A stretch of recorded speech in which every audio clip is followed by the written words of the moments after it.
louder.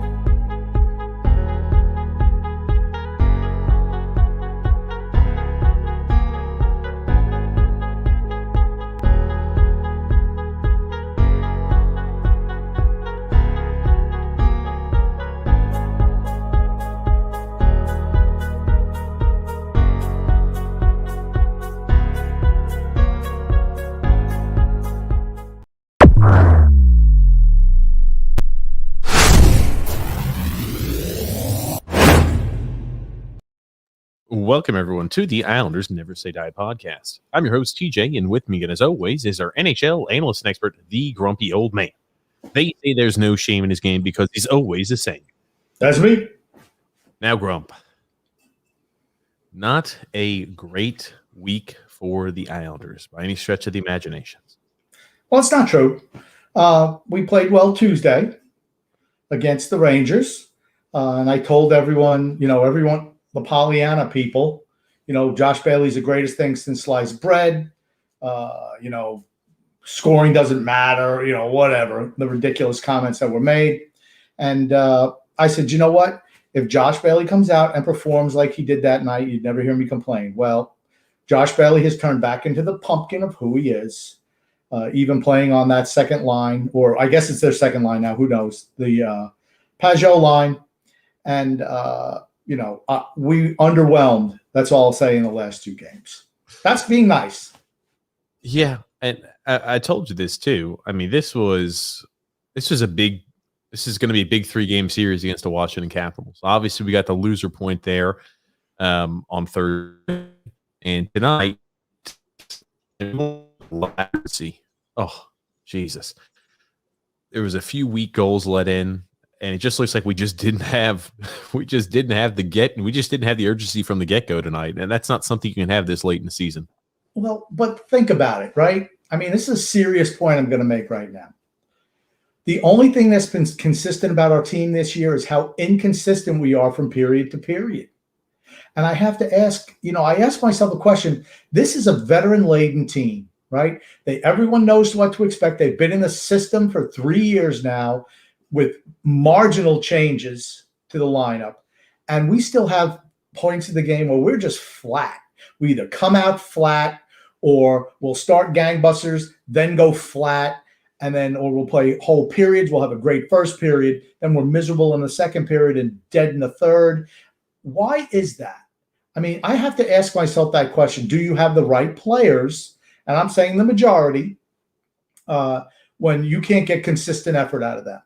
I mean, today I thought positionally we were okay for the most part, but it's like we didn't have the legs to get to those loose pucks, and Washington just outworked us today. The fourth line was terrible, and I mean their fourth line dominates, and that's been most of the year, right? There'll be some games where our fourth line's been pretty good, but for the most part, they've underwhelmed this year. Yeah. At times, the fourth line has looked good, but in general, I do catch your drift. I mean, it's not the greatest fourth line in all of hockey anymore, like it used to be in the past. That being said, they're not the reason. You really can't put a single finger as to why we lost tonight's game. I know Sorokin let in 2 weak goals. In the same token, though, the effort wasn't there. The turnovers are plenty. People not back checking. Way too soft there. As the Washington Capitals were entering our zone on many different situations. It's not something you would want it to have seen at home as well. Again, the Islanders had the best home record in all of hockey, and that's just not a performance we have become accustomed to see the Islanders play at the Coliseum. Yeah, well, I just find it funny. You're coming down the stretch, and I think that Washington has played with more urgency than we have the last 2 games. And they're the team in first place. What does it say about us? Maybe we're not capable of those efforts against good teams. That's entirely possible. Well, we'll dive into that too, Grump. But before we get too in depth, we do have the ad to read there from DraftKings saying that this weekend's UFC fight 261 is sure to be a can't miss event. Every punch, kick, and knockout means so much more with DraftKings lineup on the line. DraftKings, the official daily fantasy partner of the UFC, is giving you a shot at huge cash prizes. For this weekend's fight, DraftKings is offering all players a shot at millions of dollars in total prizes. And if you haven't tried it yet, Fantasy MMA is easy to play. Just pick 6 fighters, stay under the salary cap, and pile up points for advances, takedowns, and more. There's no better way to put your MMA knowledge to the test than to compete at a shot for millions of dollars in total prizes. Plus, don't forget about basketball and hockey, where DraftKings has even more money up for grabs throughout the week. DraftKings is safe, secure, and reliable, so you can deposit and withdraw your funds at your convenience. Download the DraftKings app now and use the promo code THPN to get a shot at millions of dollars in total prizes throughout the week. That's promo code THPN to get a shot at millions of dollars in total prizes only at DraftKings. Eligibility restrictions apply. See DraftKings.com for details. Grumpy. Well, I'll tell you what, TJ, you have outperformed Kyle Palmieri at this stage. That was a clean promo. Highly unusual for you. It was a clean ad read, and it took a lot of practice, Grump. I've been staying up late many nights fretting over if I can get that ad read crisp and clear. And I also think it's pretty apparent the trade for Kyle Palmieri and Travis Zajac, it was an F. I won't say it's an F. Come on. It's not a bust. I will tell you one thing, though. They've done nothing. They've done nothing. We'll get into how they've produced so far, grumpy old man. But again, we got some stats to look at. We'll discuss, I'm sure, some more. But I'm not sure if the tone of the game was set tonight by Sorokin letting that weak goal in right off the bat. I'm not sure if that set the tone for the game to where everybody was more lackadaisical or had a lack of urgency. But it was almost right off the start. Man, oh, man. Oh. Well, I don't think that it was a team thing. But it's been like that all year, right? I mean, we'll play good for a while. We don't score because we don't have any goal scorers on the team, but we'll control the play. And then, it's like we go to sleep and we forget everything that Barry has taught us. I mean, like I said, I'm questioning where do we go from here? I mean, I realize they're not breaking the team up. I got that. But it's like at this point in time, where are we going? I'm looking to the future because this season's over. This season's over. I mean, for me, this season is over. We'll make the playoffs and we'll get bounced in round one. It doesn't matter who we play. Stop, please. Come on. Give me a little bit of a break. I'm not going to make such a hyperbolic statement like that, Grump. Well, you don't need to, but I can. That's fine. So when we lose in the first round, here's the thing. It's everything I've said was going to come true has come true. Grumstradamus, once again, has told you what's going to happen. And like I said, you got some glad-hander Pollyanna types like yourself who, come out there and, we're sticking up. Yes. Oh, well, hey, we were great against the Rangers. We were great against that. Let me tell you something. No, it's a one-off. I mean, look at how we've produced. I mean, again, no Ovechkin. We give up 6 goals, and we didn't play well. Well, imagine if Ovechkin was there. Stop real quick, Grump. You want to know the funny thing? Ovechkin, they mentioned on the telecast here today, Ovechkin has missed 5 games so far this season, 3 against the Islanders. You want to know the funny thing about that? The 3 games he missed against the Islanders lost every single one of those games. That's what happens when one of your good players gets injured. Everybody steps up. I mean, that's what happens. Here's the thing. Are you trying to liken? Hold on. Are you trying to liken this situation to the loss of Anders Lee? No. What if you would have let me finish before jumping in? The only player we have to worry about is Matt Barzal. If he goes down, who steps up? Nobody. That's who. Because we don't have anyone who's capable of stepping up. Here is an interesting take, Islander fans. And, this is for you, Grump. I already know your answer, but this is for the Islander fans that are listening out there, listening to the live stream and the podcast. Thursday's game against the Washington Capitals. Again, we try not to pick a bone too much with the lineup that's out there unless we see that there is a glaring issue. Again, we might be completely wrong, but I think it's our responsibility to bring up points that we think may be negatively affecting the team. So, take it like this. Thursday night, we ran with a lineup out there of Leo Komarov as our first line left winger and Michael Del Cole as our second line left winger. And just to go ahead and give you a stat breakdown, grumpy old man. So this season, Leo Komarov, 28 games played, 0 goals, 5 assists. Michael Del Cole, 25 games played, 1 goal, 3 assists. As Islander fans, Impressive. as Islander fans, and again, we are Islander fans and we bleed blue and orange here. We do, despite how it might sound for some of you guys. We honestly do bleed blue and orange. But here's my thing.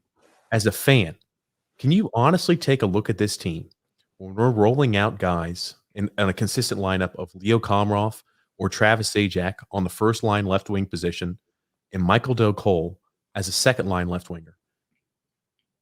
Do you really feel honestly pumped about that lineup? Do you feel excited? Do you feel like that lineup can produce offense, which is what this team desperately needs? I know it wasn't tonight what we needed, but we've been in a scoring drought. Do you feel like rolling out Travis Zajac or Leo Komarov from the first line as a left winger and Michael Del Cole is the answer and the solution? Do you feel like that's going to bode well and have success for us this year? Are you asking me that question? I'm asking that for the fans. I know your answer already, Grumpy, but I'm also asking this to the fans. Yeah. Okay. Do you really think that that's going to go ahead and bode successfully for us? Okay. The answer is no. I'm going to answer for the fans because the answer is no. And people wonder why we don't score, right? Where are the articles on, the stability and the veteran leadership that Leo Komarov brings? He calms everything down on the first line. And, Michael Del Cole is such a hard worker. He generates so many chances. No, they don't. They're sidecars. They're Josh Baileys. That's all they are. Okay. When you look at a team, your first and second line wingers who've played half the year and have scored 1 goal between them, what does it tell you? You don't have enough offense. Everyone knows that. Everyone should know that. It's not even that we don't have enough offense. Could you imagine the Tampa Bay Lightnings, the Colorado Avalanche, the Pittsburgh Penguins, the Washington Capitals at any point of time in their season rolling out 2 top 6 forwards that combined for 1 total goal at this point in time in the season? Seriously, could any fan imagine that?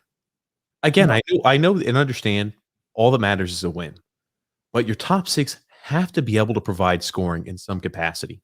And when you have your first line left winger and your second line left winger on any given night combining there for 1 goal on the season, you have to feel a little nervous. You have to feel like you have got a little bit of angst.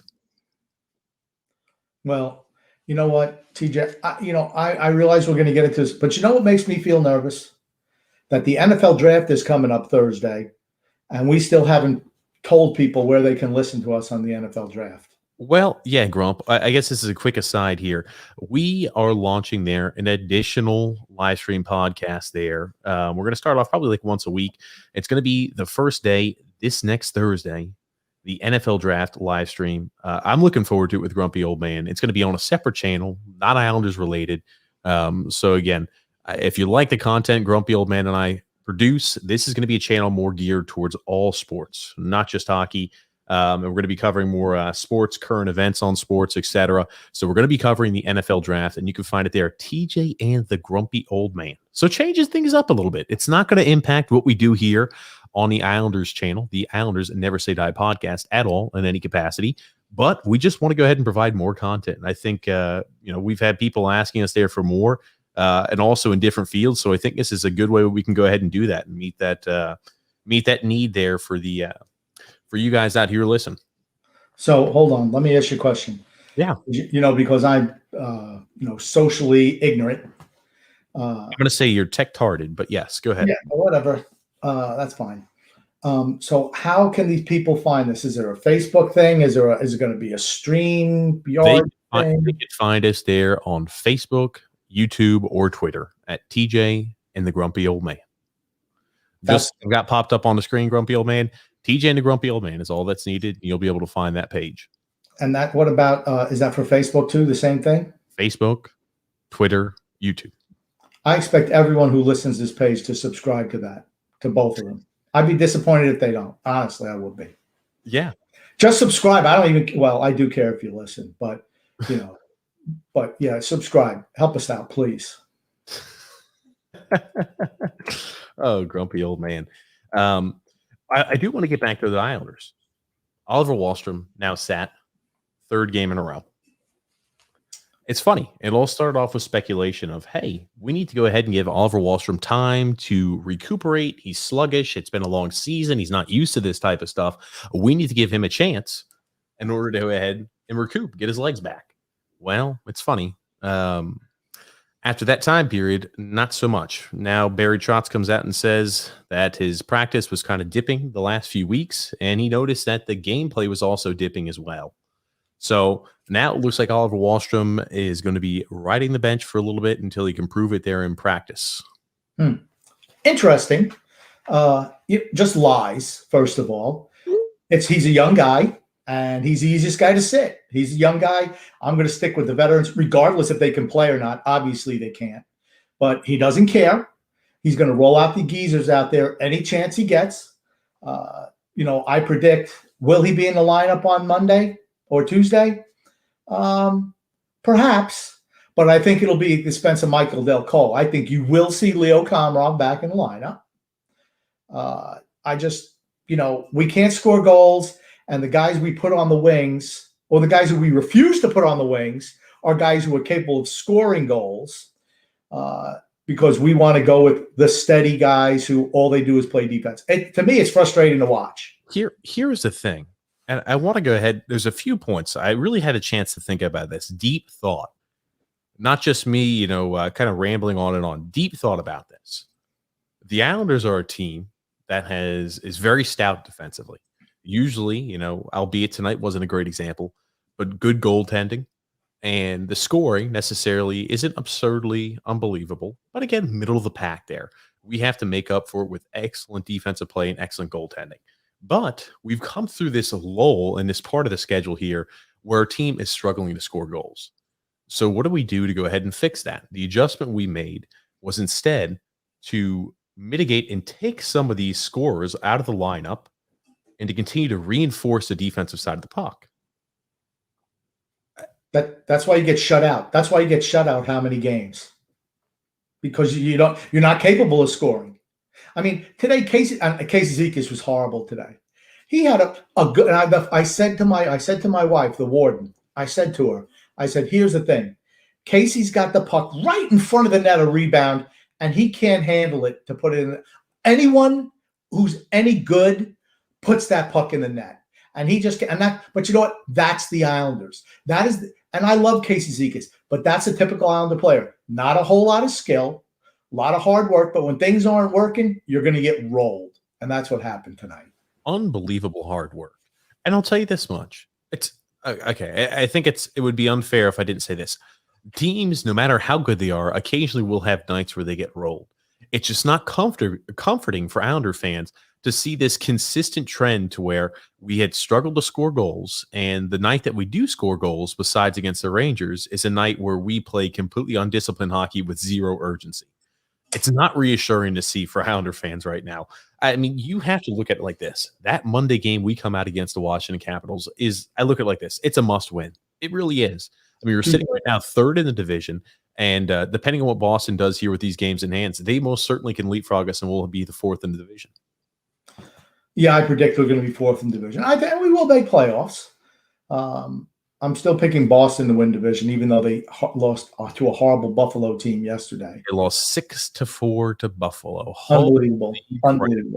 I mean, but they're 3 points back with 2 games in hand. They're only 6 points out of first or something like that, and they have a pretty breezy schedule the rest of the way. They play us the final game of the year. That's an automatic win at this point. But it's funny from my perspective that fans don't see it for what it is. I explained to you, and it was so nice to see today Adam Pelech post game say what I've been saying forever. He's like, well, we have to play a certain style game where we play button up defense, blah, blah, blah. And if we get into a run and gun game, we're not going to win many of those games.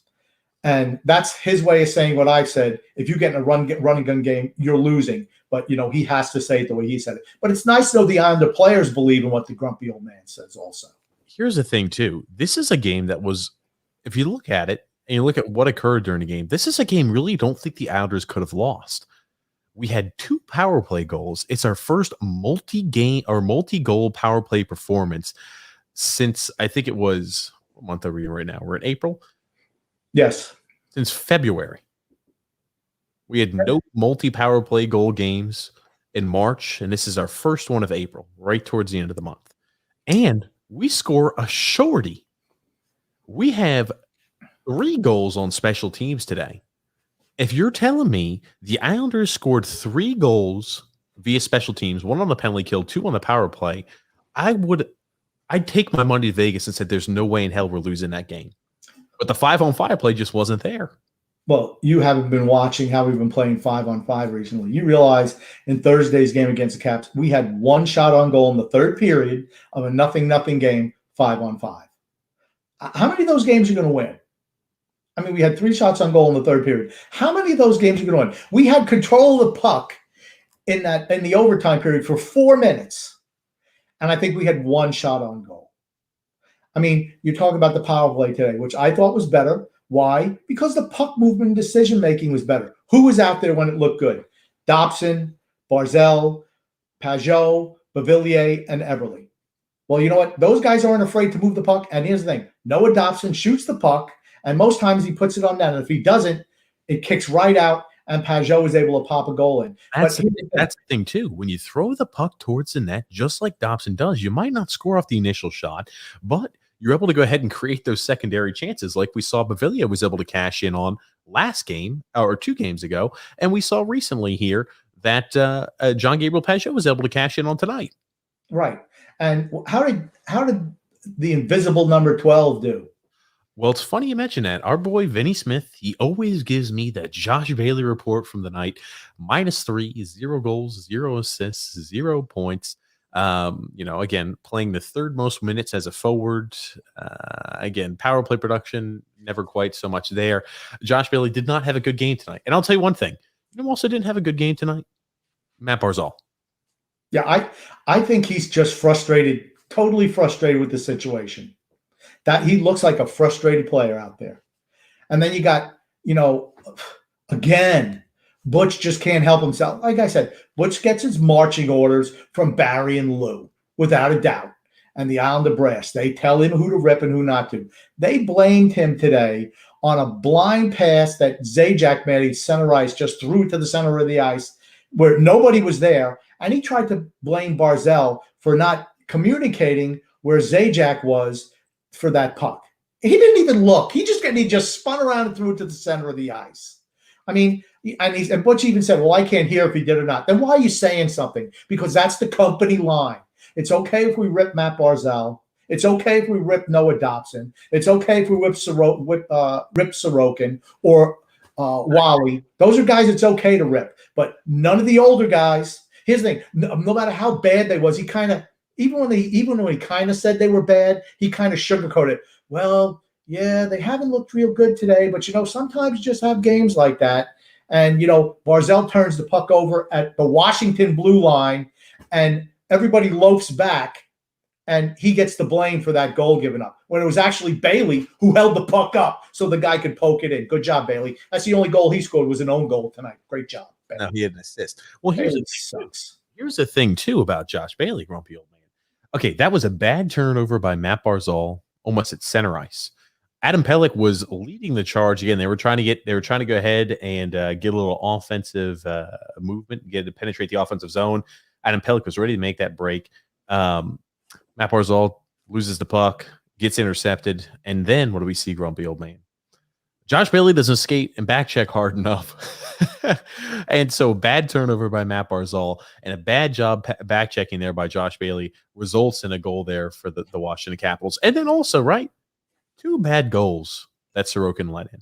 But it was a bad game. And I do want to let people know, because I am receiving calls there. We are going to be opening the phones here in a bit, and we got a little change up coming with that. But Grump, I do want you to go ahead and continue with your point in response. Yeah. Where was Adam Pelech when Matt Barzal was rushing up the ice?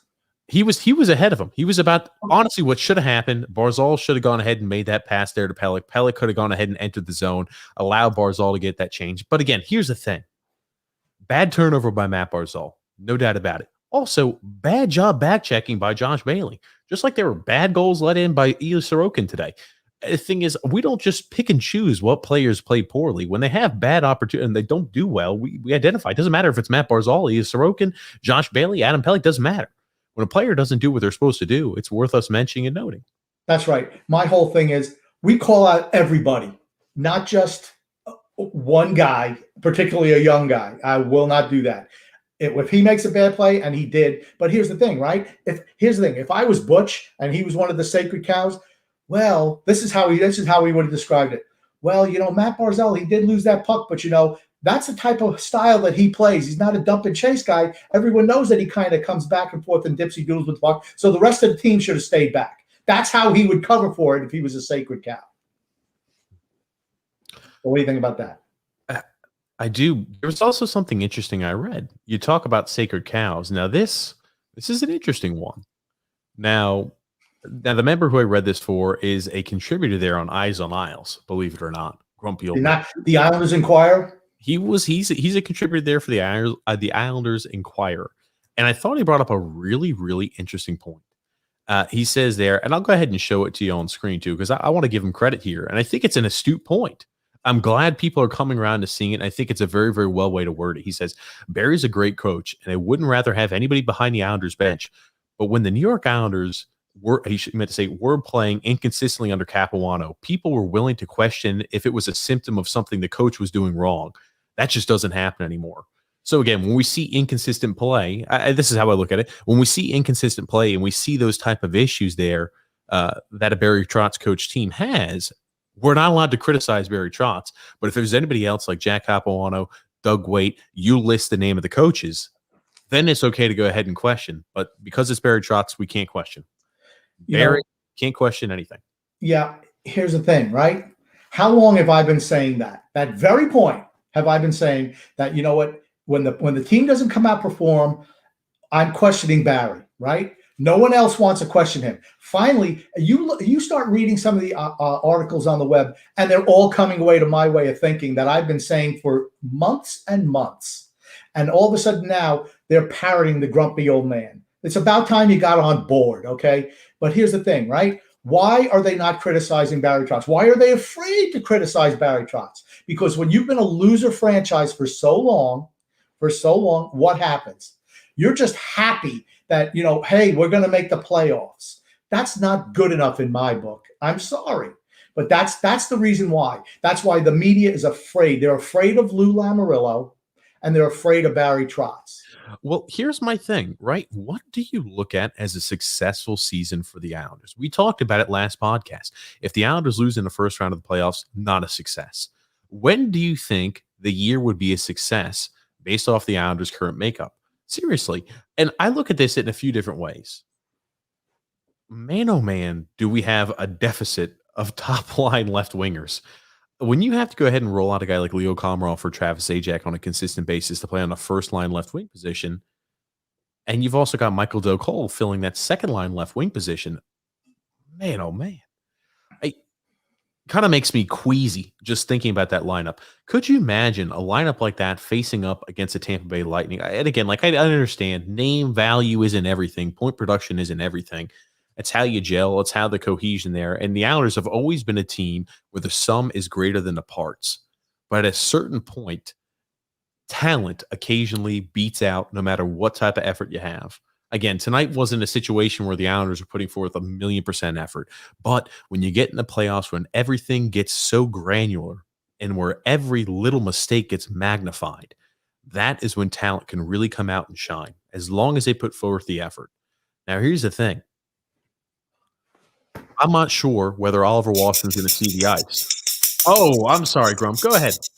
Okay, listen to me. I can't listen to you anymore, TJ. You're speaking that dull monotone. You're putting everybody to sleep. And your point, we got your point. We got it. Okay, we got it. All right. Here's the thing, which is going to bring us to our call-in segment. You wanted to mention it up. here's the thing, people. Listen to me. TJ's way too nice.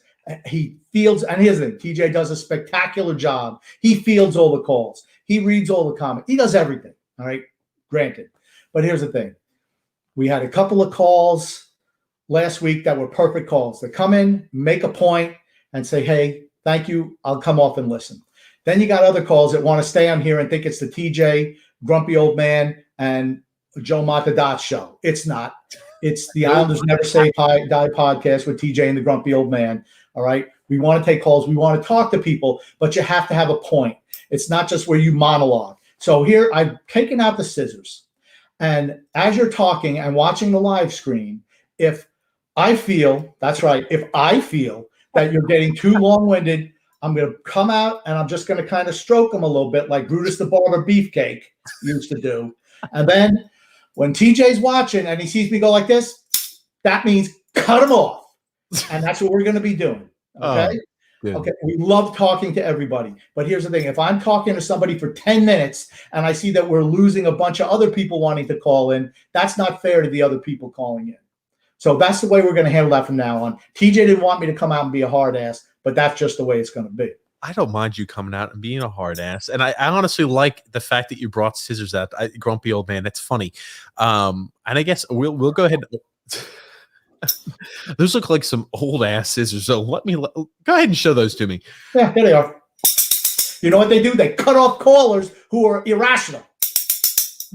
Stop. Oh my gosh. They're metal all the way through, Grumpy Old Man. Those have to be ancient scissors.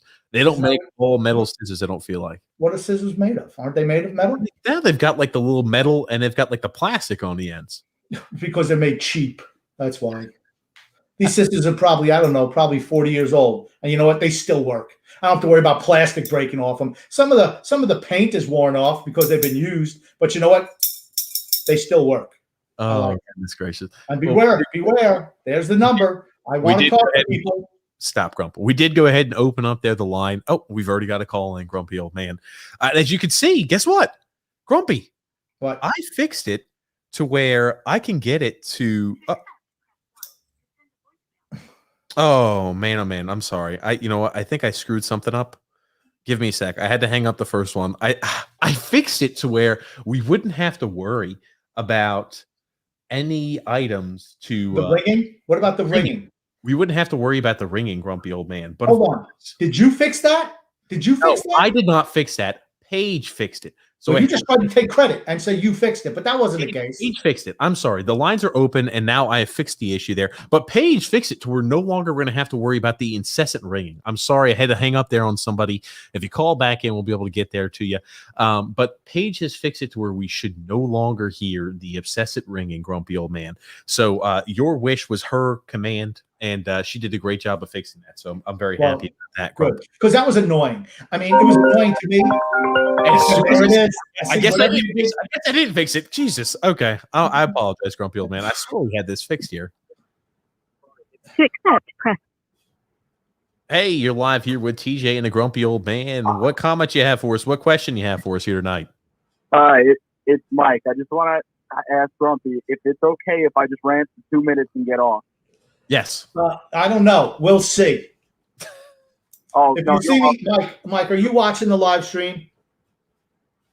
Yeah, but it's going to be behind Grumpy because that's just how it works. I'm ahead of you because I'm on the call. When you see me going, getting it warmed up, that means make it quick. But we love you, Mike. Go ahead, please.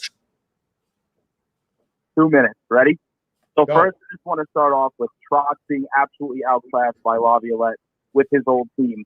I think the lineup decisions with Barzell are horrible. Absolutely terrible. Zajac is worse than Kamara. They're both terrible. He shouldn't be there. We have two guys in Wahlstrom and Bellows, both young players, a combined 12 goals watching this team suffer. With MDC and Komarov and Zajac with a combined 2 goals in an Islander sweater. Then you have Bailey out there doing absolutely nothing some nights and he's okay others, and Butch never calling him out, but feeling free to call out Barzell.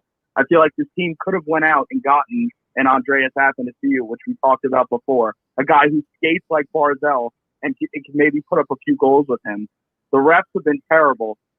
But if this team keeps playing the way it is, because Buffalo, they're going to have a first-round exit.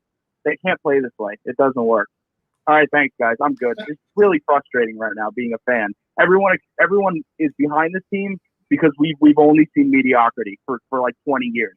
So, they're in a playoff spot. They're contending. They're not contending. They would get whooped by any team in the first round they play like this. Hope it changes. Have a great podcast, guys. I'll be listening. Thank you. Thanks. Mike, let me tell you something about Mike. Mike knows how to handle the call. And he ran a little bit long at the end. No, he did a great job. He did a great job. Pick him up and pick him up and hold I him. can't put him on hold, so we'll just hang up. I'll let you make Well, it. they can just listen. Okay. Here's the thing. It was nice what Mike said. I believed in everything he said. That's why he didn't get the scissors, first of all. Even though he maybe went a little bit long. That's okay, because he was speaking the grumpy old man mantra, which I just love hearing from other people. So, Mike, fantastic call. Thank you very much. Who's next? Grump, I'll tell you this much. Though, grumpy old man. I think he brings up a good point, right? The reason, and the thing is, it's the things we've been saying here for a long time. The reason Islander fans are completely behind it because we want to see the Islanders succeed. Yes. That's how it is, grumpy old man. Yes. I mean, and he's got, I sent the caller's voicemail. Goodbye.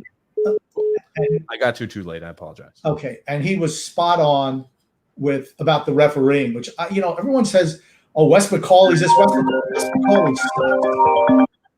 Okay, Wes McCauley sucks. So you can pick him up and just tell him the whole thing. Hey, what's up? You're here live with TJ and the grumpy old man. Grump, I want to tell you more. Tell me more about how Wes McCauley sucks. Come on. He calls a penalty, and here's the thing: it was a penalty on Eberle, but right there he's looking at Orlov just ripped Palmieri's the stick right out of his hands, and no call. I mean, he sees Barzal getting cross-checked and hooked and interfered with all the time. No calls. He's looking right at it. To me, everyone says how great he is. If I have to know a referee's name, that means he sucks because he's ingratiated himself into the game. Referees shouldn't even be known. They should be like offensive linemen. No one knows them. It means they're doing their job. Well, thanks, grumpy old man. Now we've got a caller here on the line. Sorry about that. He ran a little over there. Who do we have calling in right now? D-Cut, what's up, boys? D-Cut. Cut. Look, I got to go off for about a minute, then I'm going to hang up. That's fine. That's fine. Let me tell you something, D-Cut. Before you, I just want to say one thing. I want to say one thing before D-Cut goes off. And TJ, don't give me that face. I'm sick and tired of you seeing face because I'm not dealing with the company line. Okay. Let him call. Here's the thing. I was not talking about people like D-Cut. It's clowns who come on here and don't have a point. So go, D-Cut. I know you always have a point. All right. Here's my point, guys. First of all, shout out to the Misery crew, Jay Rick, Brian P., Matthew Scaloff, and all the boys. Second, I am so pissed off at this fourth line tonight. They sabotaged the game. Every tweet I see from Staple, from Gross, from Compton is about Barzal's turnovers, about Sorokin's play. They never ripped these guys. They sabotaged the game tonight. They shouldn't have played a minute in the third period until it was 6-3.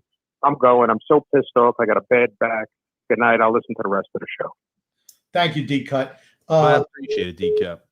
Yeah, I was about to say, I mean, like, the reason why everybody attacks Matt Barzal is because he is by far the best player on this team, head over heels better than anybody else. So they've become accustomed to him being able to carry an unbelievably immense amount of weight on his back and the dead weight on this team sometimes. And they expect him to be able to do that on a game in and game out basis.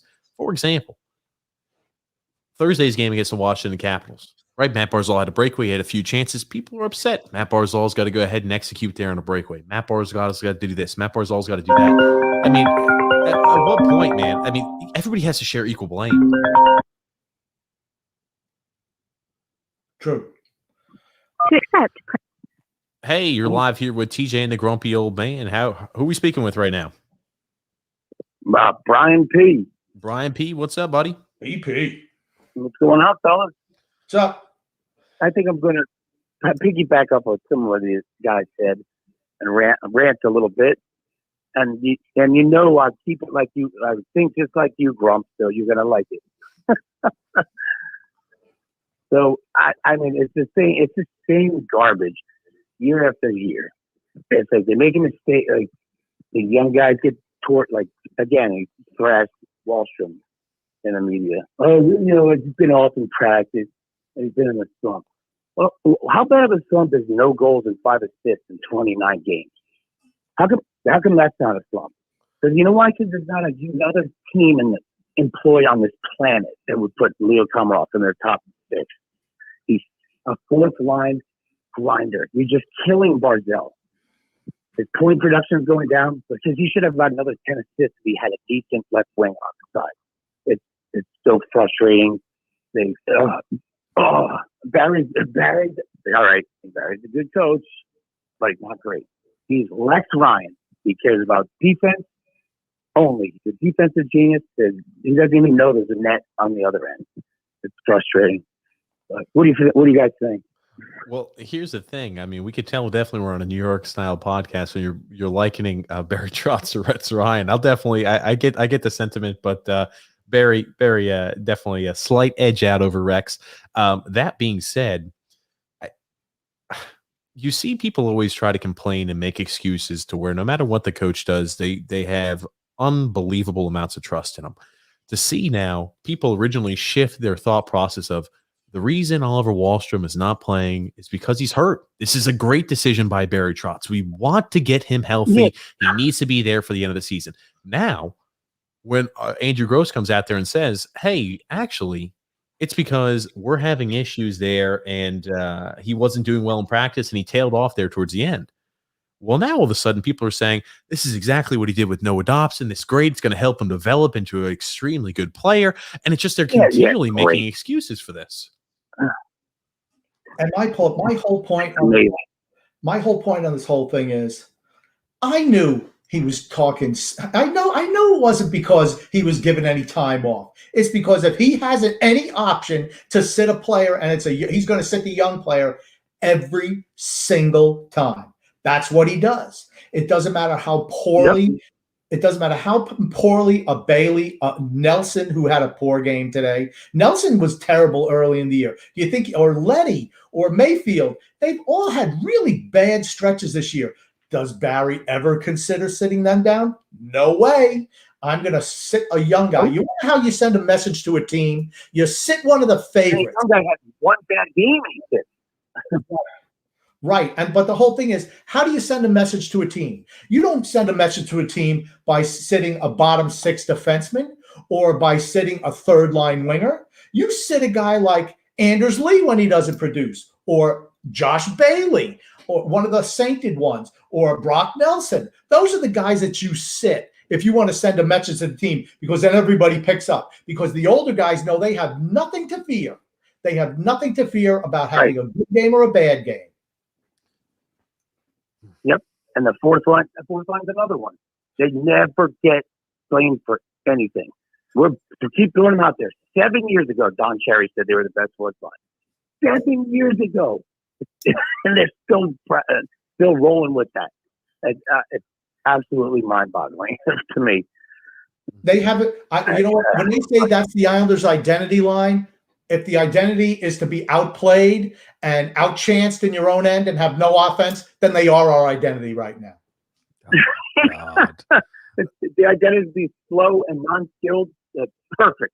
Oh, goodness. Thank you very much. Thank you, Brian. We love you, baby. All right. Love you guys. Thank you. Yeah. And I want to speak a little further to the point I made too.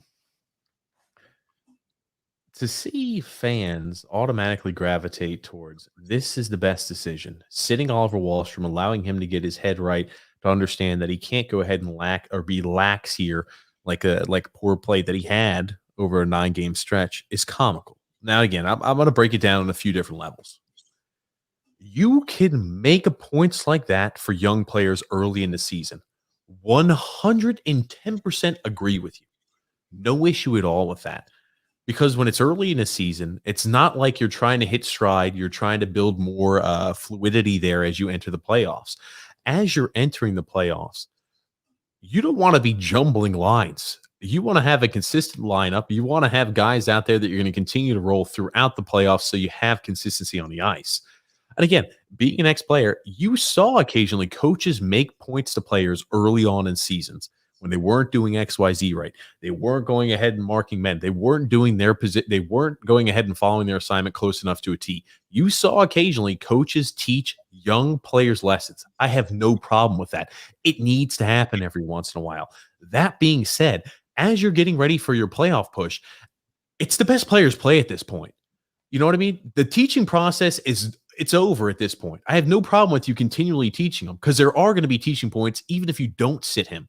There's still going to be teaching points like, hey, I need you to do this. I need you to do this differently. You're not doing XYZ well enough for us. You're not doing XYZ well enough to what my liking is. We don't think you're back checking. We don't think you're putting enough effort there in your skating. I mean, you can teach them lessons. Sitting them out and saying, we're going to play an inferior player over you to the role that we need, and it makes the team suffer, that is where I don't agree. Not this late in the season. That's right. You're not doing what's best for the team. I mean, that's what it comes down to. You're not, Bill Belichick is always great for saying, I do what's best for the team. Well, you know what? Not always. We won't touch on that today. We're probably going to touch on that on an NFL draft issue for certain. Jesus. We're going to talk about that. That's one thing I'm not looking forward to is your unbelievable love for Tom Brady, Grump. That's going to grow thin on me. I promise you that much. Got Nicole here, though, coming in for us, grumpy old man. Phil. Hey, Phil here. You're live with TJ and the Grumpy Old Man. How's it going? It is good. How are you doing, sir? Oh, not bad. Not bad. I'll tell you. It was a rough one tonight, to say the least. Rough one tonight. Yeah, I mean, listen, tonight's game was a product of two things. One has been something that's symptomatic over the past 4 out of 5 games. They have not been able to register a 5-on-5 goal. And I'll get to that point in a second. But even if things were clicking in a better way tonight and, they were doing things more correctly, you're not going to win with the kind of goaltending they had tonight. So I'll remove this game from this set of games in terms of saying that even if things were going exceptionally well, this is probably not a game they were winning just on the basis of Sorokin's performance. But the first thing, and I tweeted this out, is I agree with you, Wahlstrom needs to draw back in. I know you and I had the conversation initially about why he came out, speculation, injury, not injury. Then it became quite apparent that he was trying to get Zajac and Palmieri acclimated, got Wahlstrom back in for, I think, 3 games and then took him out. It seems like it's practice related. The guy, he's too good to sit, especially when you haven't registered a 5-on-5 goal in 4 out of your last 5 games. The second thing is we're 21 games in post Anders Lee. They've gotten 1 goal from Barzal's left in those 21 games. It just can't happen anymore. In my opinion, one of Pageau or Nelson has to slot up there. You got Zajac for a reason. You wanted extra center depth.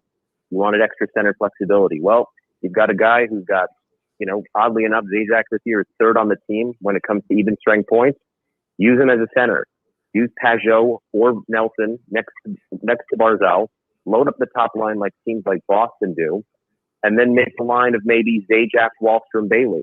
You do that. You put Louvillier instead of Dal Cole, who also only has 1 goal this year, with Palmieri and the other of Pageau and Nelson. And that's a pretty effective top 9. You just can't have your top 2 left wingers combining for 2 goals in aisle sweaters. It's just not going to work. And the last thing I'll say on the point of, people starting to, get a little bit down on Trotz. Trotz isn't a dummy. We all know he's a fantastic coach. Trotz is well aware every time he goes into battle against a Pittsburgh, a Washington, or a Boston, that 4 out of the top 5 players from a skill standpoint in those games are on the other team. We've got Barzal, they've got Marchand, Bergeron, Pasternak, and McAvoy, right? He's not dumb to this. We're not going to overrun them with our skill and with our talent. We're going to do it with a team kind of game and a structured kind of game, the way Trotz does it. That's the only way this team could have success, and that's how they had success in the bubble. So some of the decisions he makes are with that in mind. That being said, 21 games in, you can't just have 1 goal from Bar. Yeah. No, I completely agree there, Phil. And you're bringing up, I think it's a good point. He's got to play. You got to find a way to fit him there into the lineup. And everybody brings up, you see occasionally people making the counterpoint, hey, In Oliver Wahlstrom's last 9 games, he was a -7, no goals, no assists. I'm like, yeah, if you happen to tick the clock back just even a few games, the prior 7 games before that, he was 5 goals and 2 assists and a +2, right? Rookies are going to go through slumps and they're going to go through ups and downs throughout the season. I mean, that's one of those things. If you have a rookie, you just kind of have to live with it. And the thing is, they have to grow through it. It's called the growing pains for a reason. I guess I'm not a big fan when he's going through these pains to say, hey, we're going to go ahead and remove you there from the lineup, when the thing we desperately need most is someone who has the ability to put the puck in the net. And, we're benching a guy who can go ahead and do that, in favor there of 2 guys that add more defensive stability, but don't really bring any offensive threat. Yeah, my whole point with Trotz, and Trotz is a great coach, but here's the thing. And Lamoriello is not bringing the right players, but here's the thing. He's in communication with Barry Trotz. He's not just picking guys and not discussing with Barry Trotz. Barry's in on these guys. These are the type of players that he wants for his system. Okay? That's what the whole thing's about. That's why they're not going after the tail, not with gusto, after the Taylor Halls, guys who could score, or trying to make an off-season trade for a Patrick Laine. No. Well, they did go after the Taylor Halls. Yeah, but not Patrick Laine was there for the taking, right? And you wind up giving Devon Taves away. But the whole thing is, here's the thing. Don't tell me that Barry Trotz has no accountability here and he doesn't know anything about the players. They are in constant communication with the type of player that they want for his system. I firmly believe that. If you think anything otherwise, I'm just going to tell you you're mistaken. No, I 100% agree with you on that, Grumpy. I think that's that'll. I'm sorry, Phil. I thought you hung up. I thought you hung up. So I went on a rant. I'm sorry. I thought you hung up. Sorry. Oh, no, I'll get off in a second. I agree with you. I don't think there's any consultation that happens that doesn't involve, hey, Barry, I'm going to look at these players, and these are players that, fit or don't fit the system. I think that's something that has to happen just because of the system there. He swung and missed on Panarin, obviously. Taylor Hall used his no move to force the Boston trade. But the last point I'll make also, and I meant to squeeze this in there, is Cal Clutterbuck is cooked. I said this before Clutterbuck came back 3 games ago, that if it's between 47 and 15, Leo doesn't score. But I think Leo makes that 4th line better at this point. I know they have the whole thing about the identity line, but Clutterbuck, and to no fault of his own, terrible injury to sustain, the skate to the hands or whatever, but he just doesn't have it anymore. You guys are doing great. Thank you so much. Thanks, Phil. I do appreciate it. That's what happens when you have guys who are 33, 34 years old playing in the NHL in a grinder role. I mean, they don't last. Cal Clutterbuck's been great. Father Time gets everybody. Love him. Absolutely love Cal Clutterbuck. And the thing is, we love every single player that's on the Islanders, but, it comes to a point where you're like, what type of product do we need to put on the ice to consistently win to where we're a threat to win the Stanley Cup? That's the main portion. That's what we're all looking for. We are looking to win a Stanley Cup. The way the team's composed, the window's finite. We've talked about it before.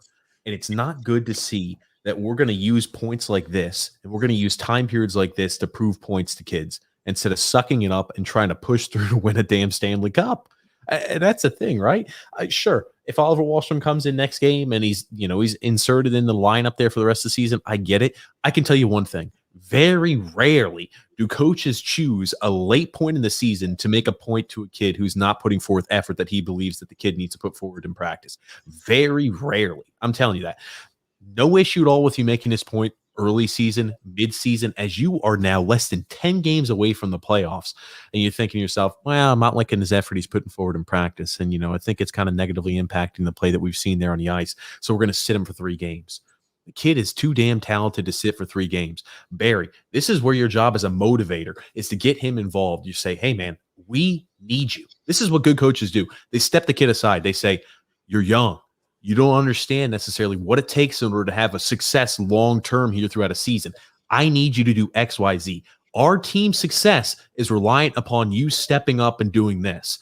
You got to do that. I'm sure he has. That's what good coaches do, though. And I'm sure Barry Trotz has done that.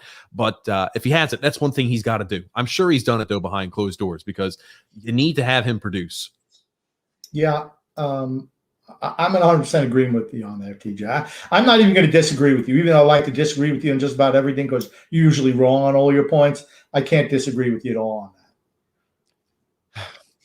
that. It's one of those things. It's one of those things where I'll be interested to see how things continue to play out. And again, I'll continue to give Barry the benefit of the doubt to a certain extent. You can't continue, though, to let him not be in the lineup at this point. I think you've proved your point. I pray that Oliver Wahlstrom is doing everything he's supposed to do at practice. If that really is the case, if that really is the issue, I pray that he's doing everything he's supposed to do at practice there to make sure he's inserted in the lineup, because this team desperately needs his production in order to be successful. I don't even think he's making a point. I don't even think he was really trying to make a point.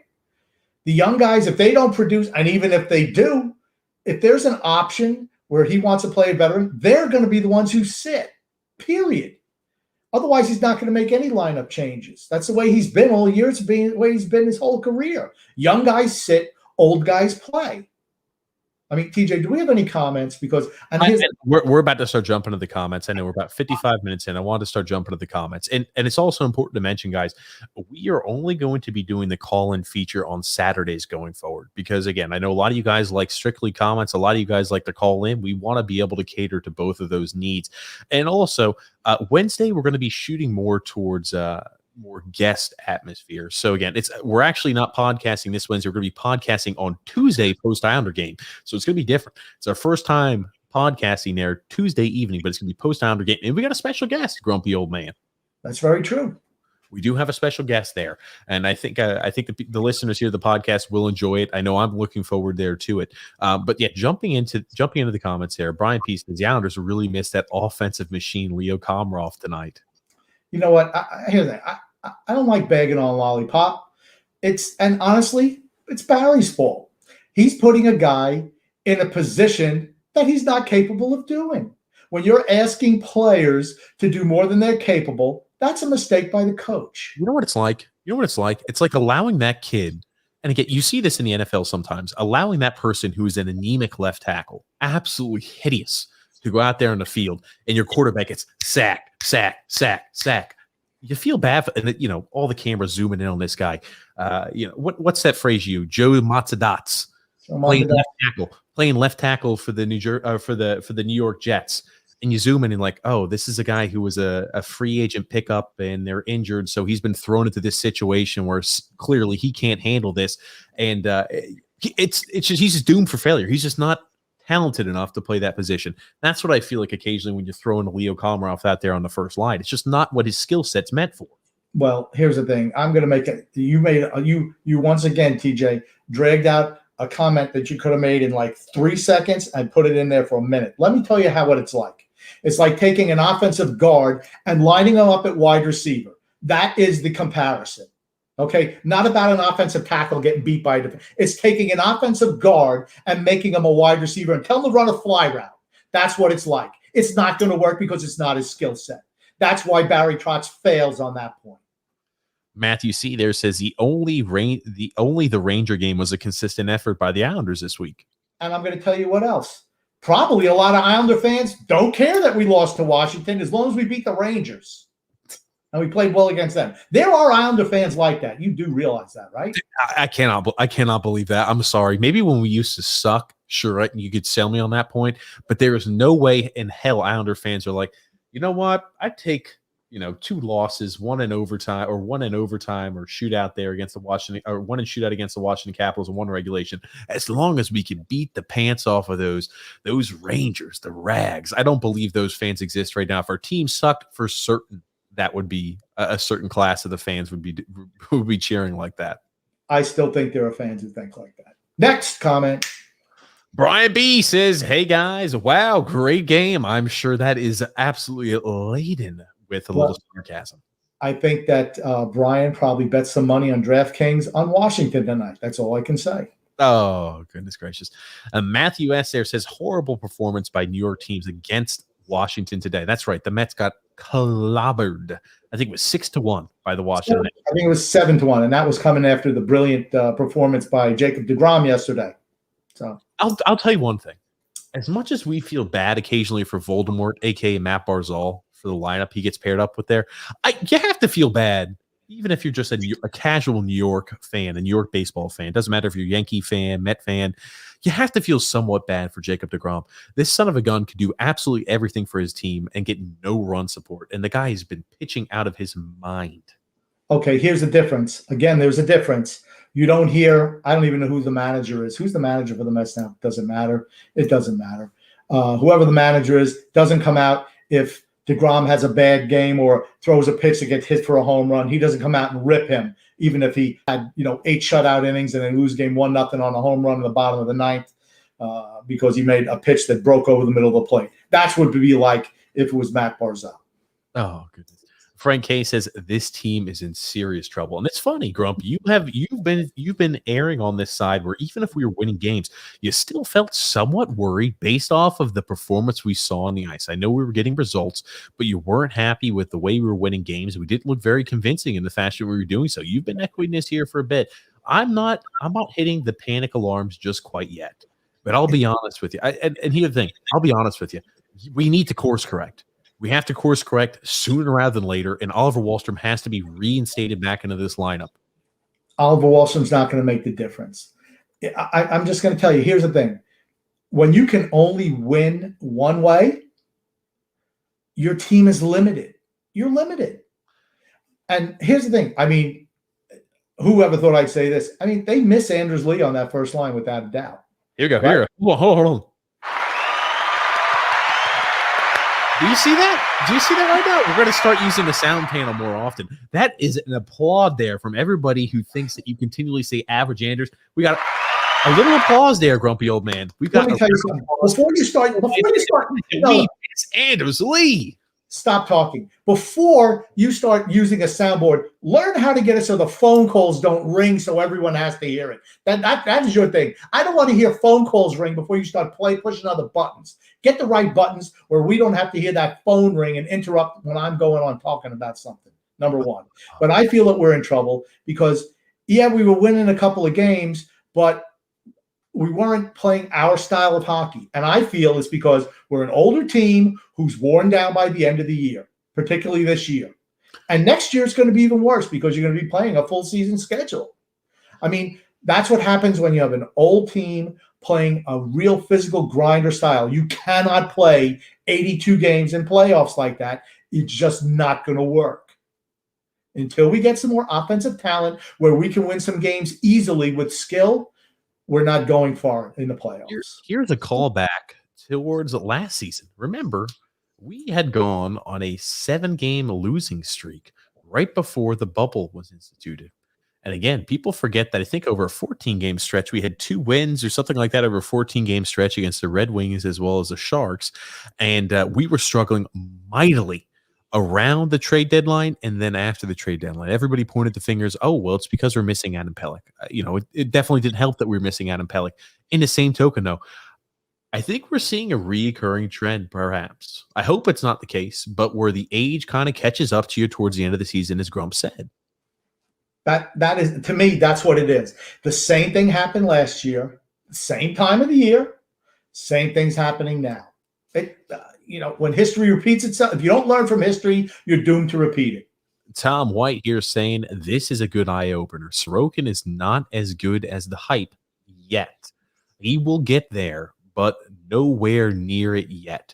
We do not have enough firepower that the three teams that we're battling with. We have to rely on defensive structures consistently. I'll tell you one thing. We've said it before. Sorokin can look absolutely outstanding some nights, and other nights he can let in goals like he did tonight. You just left kind of scratching your head.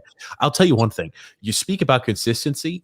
There is one position I need consistency all of the time in, and I'd like to have it in. It's goalie. That's the one position where you'd love to have consistency. Yeah. I mean, but Varlamov's had games like that too where he's looked like a sieve. Even when he's winning games, he'll let in some weak goals. Our goaltending is all predicated on defensive structure. It is. Now, Sorokin gave up 2 weekies today, but the reason why our numbers are so good is because we try to funnel everybody to the outside, not give up chances in high scoring chance areas. And today we did that even though he made a couple of saves on those. That's how our team is predicated on winning. And when it breaks down in front of the goaltender, it's going to be a long night.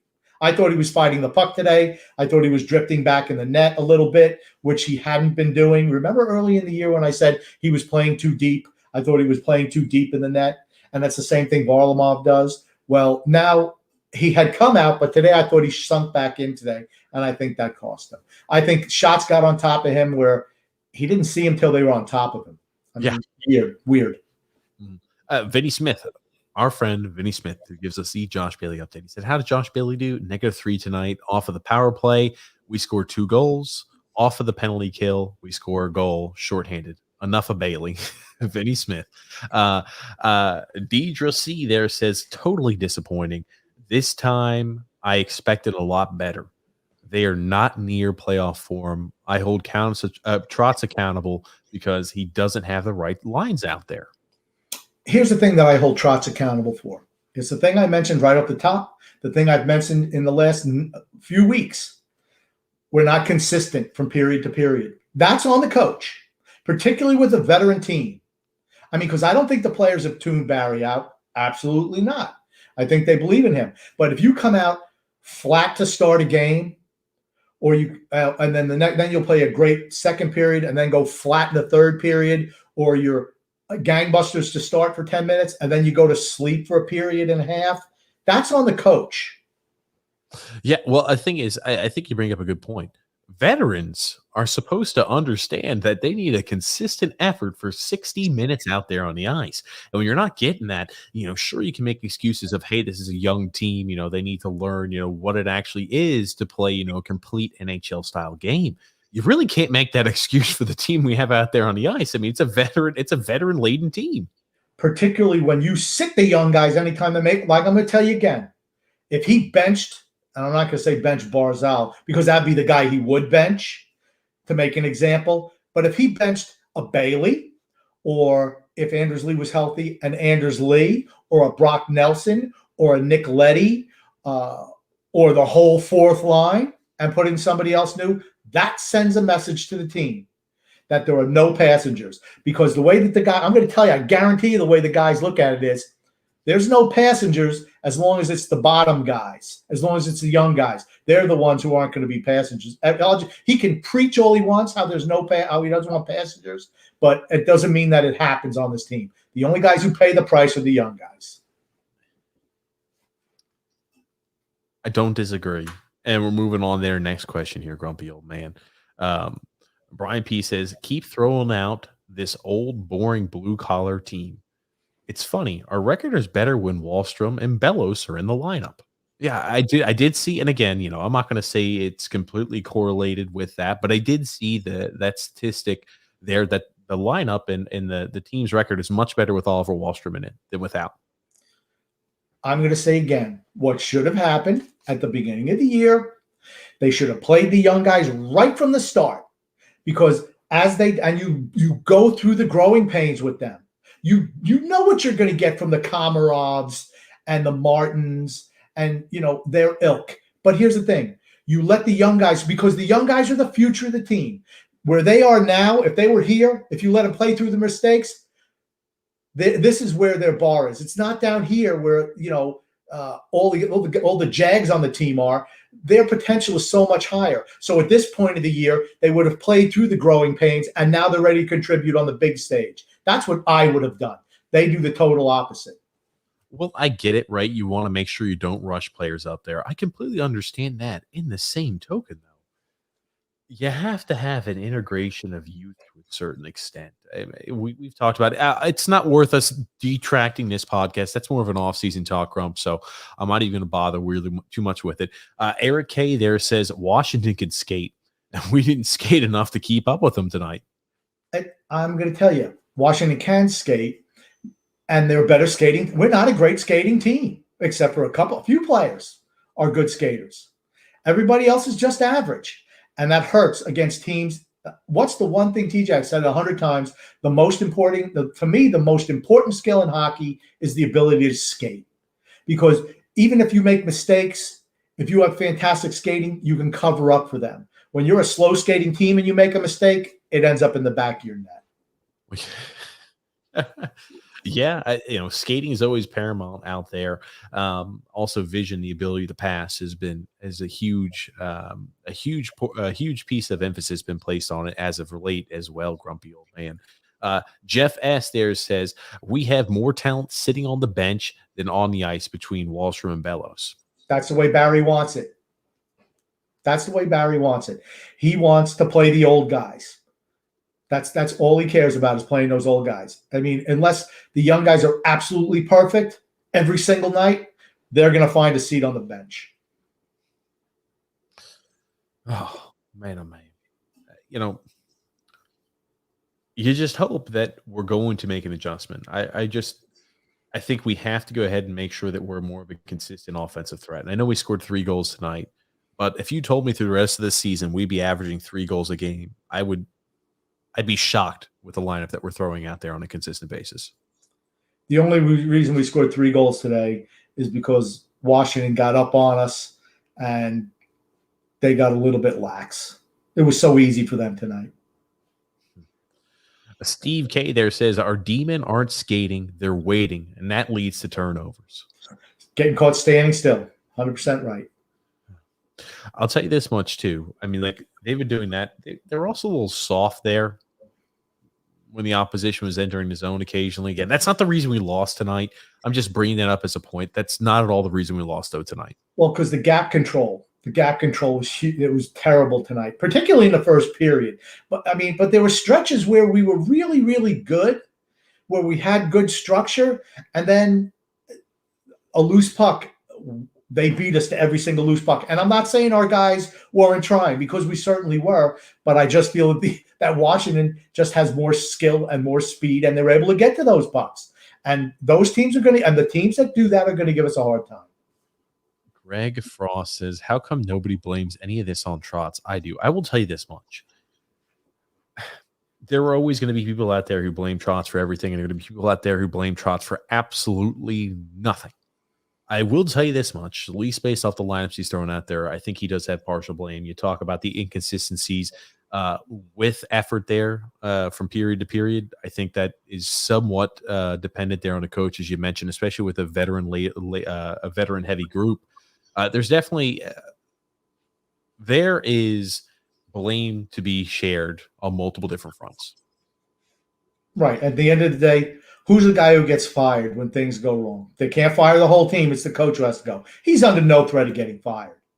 All right. And I think Barry's a really good coach. But I think some of the decisions, the conscious decisions that he makes to be critical of younger players and letting older players skate when they don't perform well, it sends a bad message. And I feel that's what leads to flat, dead periods during a game. Because let me tell you something. If he benched one of the vets, you'd see the whole team jump up. Oh, gosh, you benched him?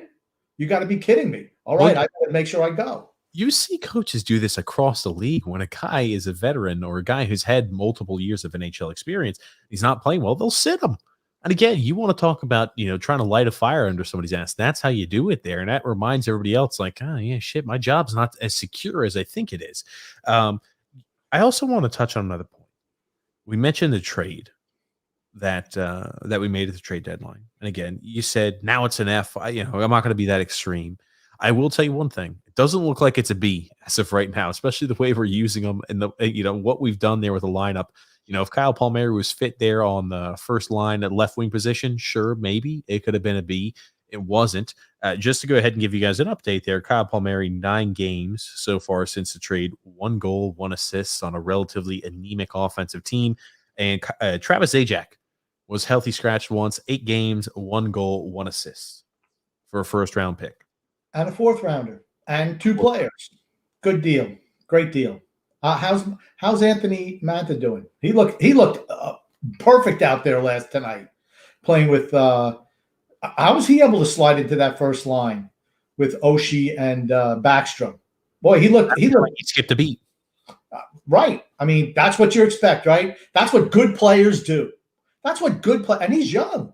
He's going to be with them for a long time. They gave a first-round pick. Well, they got a guy who's going to be there a while and is producing for their team. So I'll give that trade a B for certain, maybe even close to an A. Why not? Here's a guy who produces. You pick up a guy who's ready for the playoff run. Ours, nothing. And here's the thing. I don't even want to even hear about signing either one of these guys back. I don't even want to hear it. Alexander there says, I'm just pissed off and irritated over the last 2 games. First, Lamoriello has got to go. Horrible management with everything from the cap to Palmieri trade to Trotz sitting Wallstrom and putting those 2 bums, Zajac and crap Komarov. I'll tell you this much. No, Lamoriello does not need to go. I will tell you this, though. I think he's here maybe 2 years, maybe 2-3 years more. He's old. He's older. He's 77, 78 years old. He's not going to be a general manager into his 80s. I don't think he's going to be a general manager at 84, 85 years old. That also being said, Trotz is a great, excellent coach. He just does certain things to where I think it negatively impacts the team. Yeah. Well, okay, here's the thing. What I think, Lamoriello is not going anywhere, okay? Trotz isn't going anywhere. What they really need to sit down and do, and I'm going to say it, I'm going to use the word full rebuild. I'm going to use it. You know what? Maybe we should reassess the type of team that we want. Do we want a team that is just going to be a grinder that's not fun to watch? Or are we going to try to maybe change how the style that we play on the ice?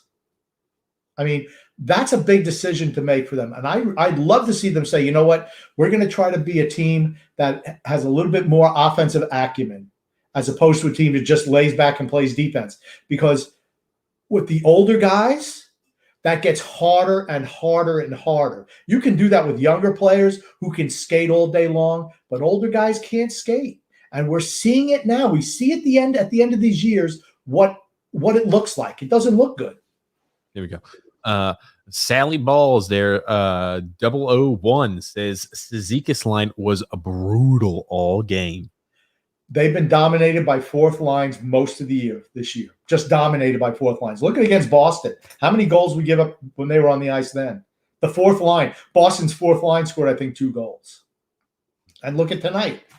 I mean, it's because that line is finished. I said at the beginning of the year, they had a couple of games where they played well, but that's it. That line's done. They've had a few moments where they shine, but otherwise, I mean, it's been mediocre to, subpar. And Michael M. also saying the fourth line was awful, so bad that I hope we get rid of them all. He also says, preach, Grumpy. So many fans are so used to mediocrity that just being in the playoffs is all that gets them excited. Right. And who says that, right? In Lou we trust, in Barry we trust.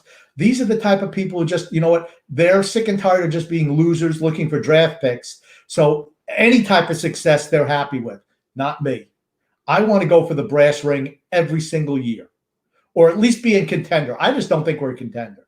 You said earlier, you mentioned about what would be a successful season. To me, you got to get back to the conference finals again. And I don't see that happening. I just don't. Gotcha, grumpy old man. Oh goodness, sorry, I lost some of the comments there, but Mark S there says can't stand the blind officiating. I'll tell you one thing too, it is criminal with what they let teams get away with on Matt Barzal. It's freaking criminal. Yeah, first of all, I want to say nice tries on Mark. By the way. Grumpy, I gave you a try pose, grumpy old man. I need your little pose there. Well, I'm wearing the sweatshirt, so you won't be bust out of the sweatshirt with those huge rippling muscles. Maybe next time. The officiating's been bad, though. I mean, I don't care what Matt Barzal said. They fired the guy because they caught him over the loudspeaker or whatever. They caught him saying, yeah, I'm going to do a makeup call. Everyone knew that was happening, just like everyone knows that they have it out for Matt Barzal. They don't call penalties that are blatant penalties that he should be drawing, and they don't get called. I don't care what Matt Barzal said about your mother. Do your freaking job. Your job is when it's a hook or it's a cross check or it's a trip, you got to call it. That's what you're paid to do. Wes McCauley, you suck. You absolutely suck today. The fact that I have to hear your name on these, Wes McCauley's a great ref. No, he's not. He's a piece of garbage. He's been terrible. When I have to hear the referee's name, that means you're not doing your job. Well, they always throw Wes McCauley's name out there. Oh, he's so great. The players love him. They let him play. Yeah, okay. But when you pair him up with a partner out there who calls some ticky-tack penalties, it makes for a very, very inconsistent game. When he's staring at a guy and sees him get his stick ripped out or sees a guy getting cross-checked 4 times along the boards, when Wes McCauley is standing right next to it and doesn't call it, that's on Wes McCauley. He sucks. He's the Bailey of officiating. Josh McCauley. Wes Bailey. He sucks. Over the top, Grump, as always. I love it. This comment might send you a little bit more, but I need you to take a deep breath, Grumpy. I need you to channel like some inner Zen. I need you to go. All right, let's go. I'm going to need you to calm down, Grumpy old man, because this might shock you a little bit. Jay Rich says Barzal is overrated. Compared to who? Compared to who? I mean, you could say that compared to who?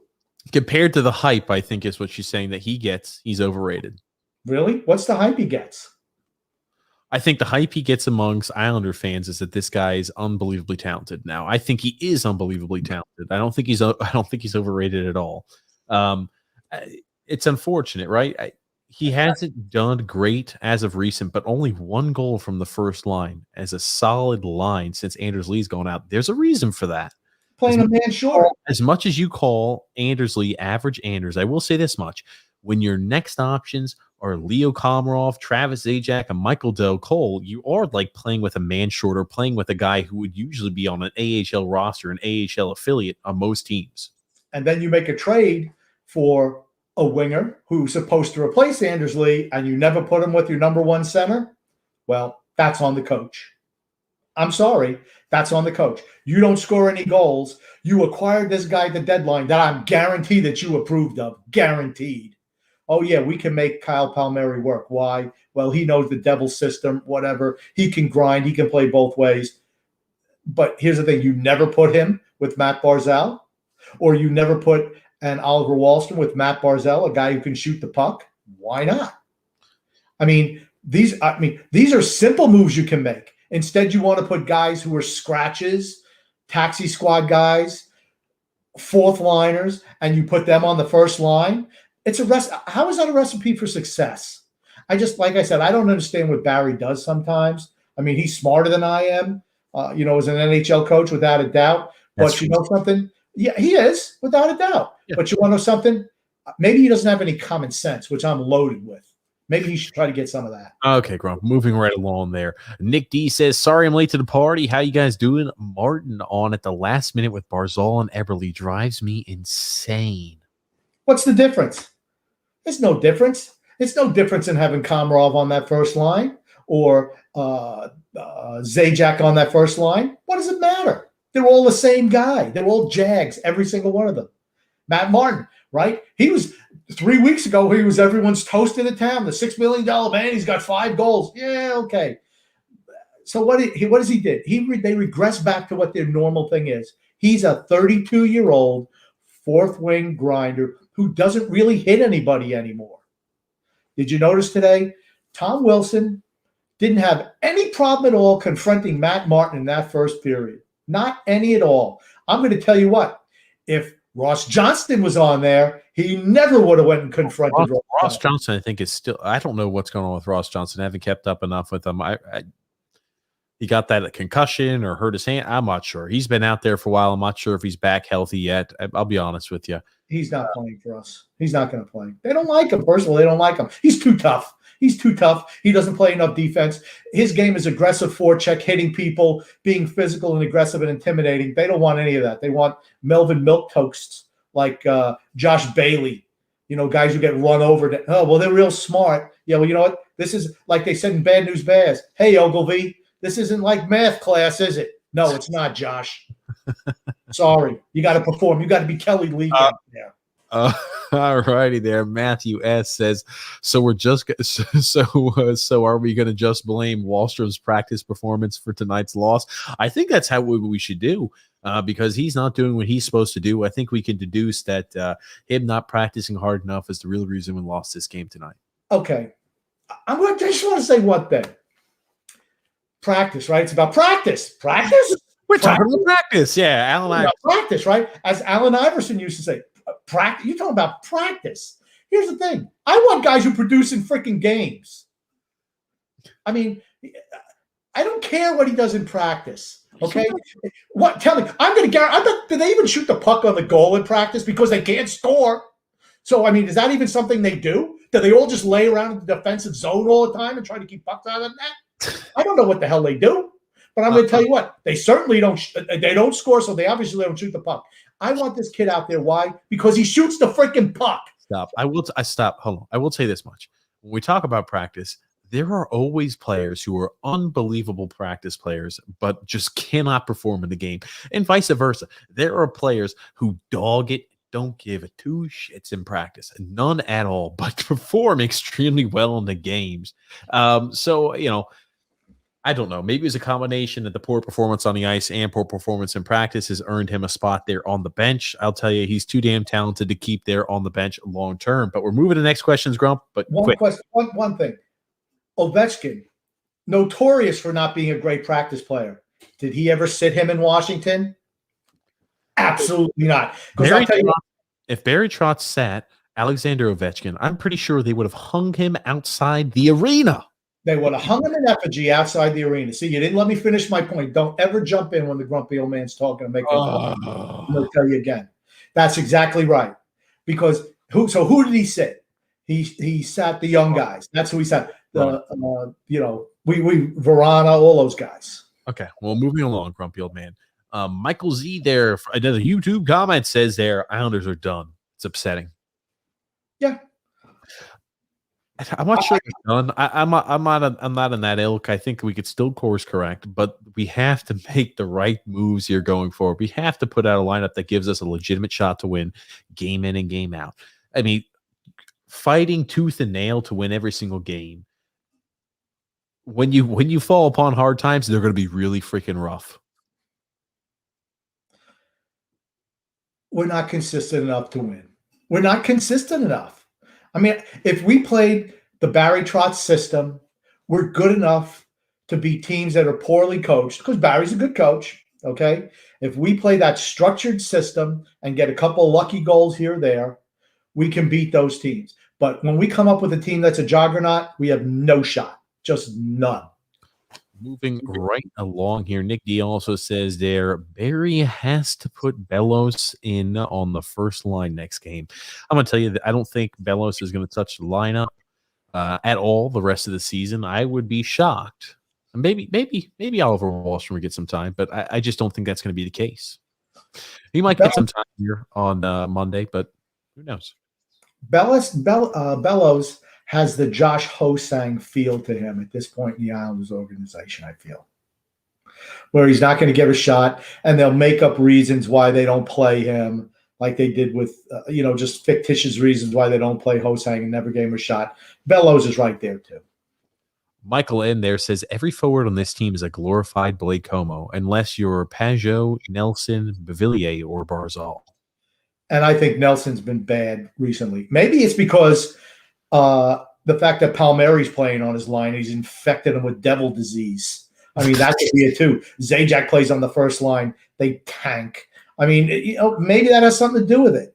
Like I said, that's what happens. You trade from guys from real loser teams who don't have a whole lot of talent. They infect your team with some type of loser virus. That's what happens. And I think that's what happened to Nelson. But here's the thing. Who's on Nelson's left wing? Freaking Michael Del Cole. I was about to say, I don't think it's Kyle Palmieri. I think the fact that he's being saddled there with Michael Del Cole does not help. And then Michael Z also says there, we lost Lee, but we made bad trades and gave away picks. Lou better get some picks back in some capacity. Maybe you can move Matt Barzal for a second rounder. He doesn't fit what they do. Let's be honest. He doesn't fit what they want on this team. He absolutely doesn't. They should trade him. They should trade him for whatever they could get and then pick up more Casper Holmstroms in the first round. That's what they want. They don't want anyone with talent. I firmly believe that. Vinny Smith says, name one player Barry has developed on this team. There's quite a few. I was about to say, when I think about develop, I think he had absolutely developed Brock Nelson. a guy who had been wildly inconsistent for the majority of his career, and he was able to go ahead and make sure that he was a more consistent player. And I know you said he's been struggling as of late. He completely revolutionized it and really was able to maximize what Brock Nelson brought out there on the ice for certain. I think that he held Brock Nelson accountable, even though not in the press, he certainly didn't. Because when Brock makes mistakes, you never hear about it. And to Barry's credit, he didn't single out Barzell tonight. He did describe the play with what Barzell did, and it pissed him off. But he did not mention him by name, so I'm going to give Barry credit for that. Because normally he would. Maybe Matt Barzell just said, "You mentioned me in the press today, I'm going to kick your ass, old man." Maybe that's what he said. If you want to call me out behind closed doors, I'm fine with that. Stop singling me out in the press, because now you have the press talking about everything that Matt Barzell does. That comes from the coach. You should never rip your top player all the time. It's a mistake. Do you ever hear Edmonton, if Connor McDavid doesn't come back and play defense or makes a bad pass, you hear him getting ripped by the coach? Absolutely not. You don't hear Austin Matthews getting ripped up there in Toronto. I mean, Toronto media is unbelievable with the ferocity they have. Do you see Austin Matthews getting ripped all that often? The guy who leads a team there in goals. I think he leads a team in points also. Do you see him getting ripped? No. You don't. You want to alienate your best players. Start ripping them and letting the other guys off the hook. I'm sorry, you just don't do it. You don't do it in the press. If you want to do something like that behind closed doors to make a point, fine, but not in the press. Migrating away from this here, Grump, because we've hit on this point a lot. We need to get to the remainder here of the comments there. Michael Z also said, "I'd rather Bellows be playing than these 2X whack devils." I figured you would like that there. Jay Rich says, same exact guy who says that guy or gal says that Matt Barzal's overrated. Are you guys retarded bashing Trotz? Question mark, question mark, question mark. Here's the thing. We always stick by this point, and we always will. If you think that a coach is infallible and every decision he makes is completely perfect, you are an idiot. You're an idiot. There's no coach that does every single thing right. We give Barry Trotz a lot of credit. He is an excellent coach, but you're never going to see us take a stance of everything Barry Trotz does is 100% right. And think about the coach speak that he came out with earlier on this year, right? He had every single one of you who listened to every word he says when he said, Oliver Wahlstrom is going to be a huge part of our future success. He's going to do this. He's going to do that. You could see right through that. It's coach talk. And that's the thing. Like, people who don't know the coach talk aspect. Like, when I hear stuff like that, immediately I'm like, well, that's coach talk. So, here's the thing. Barry Trotz, unbelievable head coach. But I wouldn't consider we do bashing him when we point out that, hey, maybe we need to make an adjustment here or there. That's not bashing the coach. If I was out there saying Barry Trotz's system is terrible. Oh, we got a call here coming in. Grumpy old man. Rusty Spooner. Hey, you're live here with TJ and the Grumpy Old Man. Who do you have with us? Rusty Spooner. Hey, what's up, guys? It's Rusty Spooner. Hey, Rusty, how are you? Hanging in there, guys. Yeah. I'm excited too. Guys, goals is more than that, and 19-2 when the guys started, and I'm with Grumpy too. I don't blame him why he's so pissed off. I mean, I'm pissed off too. I just see the guy in money all the time. That rip shot, you cannot. Yeah, and the thing is, too, rookies go through slumps. Could you imagine Kaprizov there for the Minnesota Wild if he was with the New York Islanders, if he went through a little bit of a slump? Could you imagine? Oliver Wahlstrom, mind you, ladies and gentlemen, was in the Calder contention. He was in the Calder Trophy race. He was a top 10. He was the top 10 list at that time period, and we then started to bench him. He was top 10 on the Calder list. Yeah, I mean, that's one thing that, like, I love Barry. Like, Trotz is the man, but that's the weird thing, right? I don't know how he sits the man. Like, I was happy when we got Palmieri and off the track. I butchered his name, but he's a devil. I really don't care too much, but I do respect the man. But I'm just saying, like, that makes no sense where you can have that on the best rotation where Wahlstrom is money. He's a go-get-it. He's a dragon for us. And not in, like, our bullshit, whatever mascot that we have. I mean, like, he's a legit dragon and goes for it. And I'm sad about it. It's undeniable, and I don't see what Barry's going for. And I'm sorry for cutting you gentlemen off. Sorry.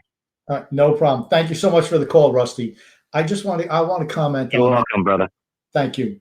I- you know, the whole thing, I'm just getting back to the Barry being infallible thing from the previous comment you mentioned. I have to ask him, do you think the lines that he puts out there with Komarov or Zajac playing on the first line or Michael Del Cole being a second line player, does any of that fall on him? He's the one who's making those lineup decisions and the lines don't work. So whose fault is that? Well, here's the thing. People think no matter what's rolled out there that it's the best opportunity in case scenario. And I believe that to a certain extent. I really do. I want to believe that Barry Trotz is able to evaluate what he sees in practice and he tries to roll out there the best of what he thinks. I think though he relies upon consistency in veterans more than he will take a chance on a guy who possibly might not perform. I'm done talking about it though, Grump. I mean, I think we've hit on it enough there with Oliver Wahlstrom not playing. Only time will tell. I don't want the entire podcast to be a 2-hour long bash fest there or anything like that. He needs to be put in the lineup, and I guess that's the last point I've got on it here today. Okay. If someone else mentions it, I'll comment on it then. We'll keep you quiet for a while. That works. Oh, my goodness gracious. Tom White there says, Grumpy Old Man has a good point. How do you create a sense of accountability when good players don't sit when they play poorly? There you go. That's, you want to send a message to the team. You don't sit a fourth liner. You sit a first liner or a second liner. Guys that everyone in the locker rooms knows are the trusted ones on the team, and they know who they are. You sit one of those guys, all of a sudden everybody, okay, our ears are perked up. We better pick up our game. Then you'd see the team pick up the play. Michael M says, Phil was spitting heavy facts. For certain he was there when he came on. There was commenting. I've been having issues there, Grumpy. I know you could tell with the camera, and we're getting a whole bunch of these pigeon comments, and I feel like I've got to show a few of them. Alexander was saying, I think TJ's pigeon plays better than Josh Bailey. Obviously, all jokes.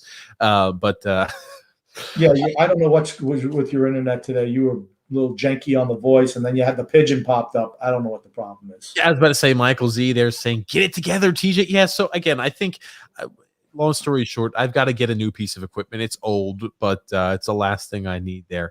But I'll tell you, it's going forward, I think we have to win Monday. Monday is almost a must-win scenario, Grumpy Old Man. I think we lose Monday. I don't think there's any way we beat them in Washington. I just don't. I think that the difference with us beating them last year was the fact that Reardon was the coach. I firmly believe that. Laviolette is a much better coach than Reardon. Is he as good a coach as Barry Trotz? He's close. I don't know if he's better, but he's close. And with their skill level, that makes them a better team. I just feel that way. I particularly early in the year when we played them, they just dominated us. Even when they had 4 or 5 guys out, they dominated us. And they dominated us tonight too. And for the most part, they dominated us on Thursday night too. They're a better team than we are. To think about it, right? They were missing Samsonov, they were missing Orlov, they were missing Kuznetsov, and they were missing Ovechkin, and they still were pulling off wins left and right against us. They won both those games without those players. Got a comment here from Jay Rich also saying, blame Lou Lamoriello, not Trotz. Get real players instead of average players and have the balls to get a game changer to go with Barzal. But that's where Jay doesn't get it. That's not the Barry Trotz system. He doesn't want that type of player on his team. He wants the guys where everyone subjugates the offensive game to play defense. That's his system. I feel if they go into the offseason and they say, hey, let's make a conscious change on how we're going to play the game. I don't see it happening, but this is what I would do. We need to incorporate more offense into our game, maybe to sacrifice a little bit of defense, but we need to get more offensive skill players on our top lines. They've been talking about it for 3 years, and they never do it. That's what they need to do. I blame Trotz because he is in. I'm going to tell you, he is in on any decisions that are made. He buys in with what Lamoriello says because I know they talk and they want a certain type of player to fit their system. Exactly. I mean, coaches go out there and they say, hey, general manager, this is what we're looking for. This is what I think will help improve our team and push it in the right direction. And again, there might be some compromise there where he says, I want XYZ player. I want Alexander Ovechkin. Well, we can't actually get you Alexander Ovechkin. These are players that are more realistic there for our situation. Then he goes ahead and looks at it, assesses the situation, says, all right, these are the guys we need. So, I mean, there might be a little back and forth, but you have to believe that the head coach should be in on all those decisions when you make trades like that. Not saying, Barry is, but I'm sure he is. And then Jay Rich also saying, great call, Phil, 100% correct. And then Will S. also said that was an awesome call there by Phil, just giving Phil there some kudos. And then Nick D says, dealing Taves was a mistake. Yep, without a doubt. That's all on Lamoriello. Every single bit of it. Mismanaging the cap the previous years before, signing Hammond Eggers like Komarov, re-signing the $6 million man, not realizing and not thinking what you could have done with Johnny Boychuk going long-term injury or Andrew Ladd cost you a top 4 defenseman, 26 years old, for the long term. That's what it cost you.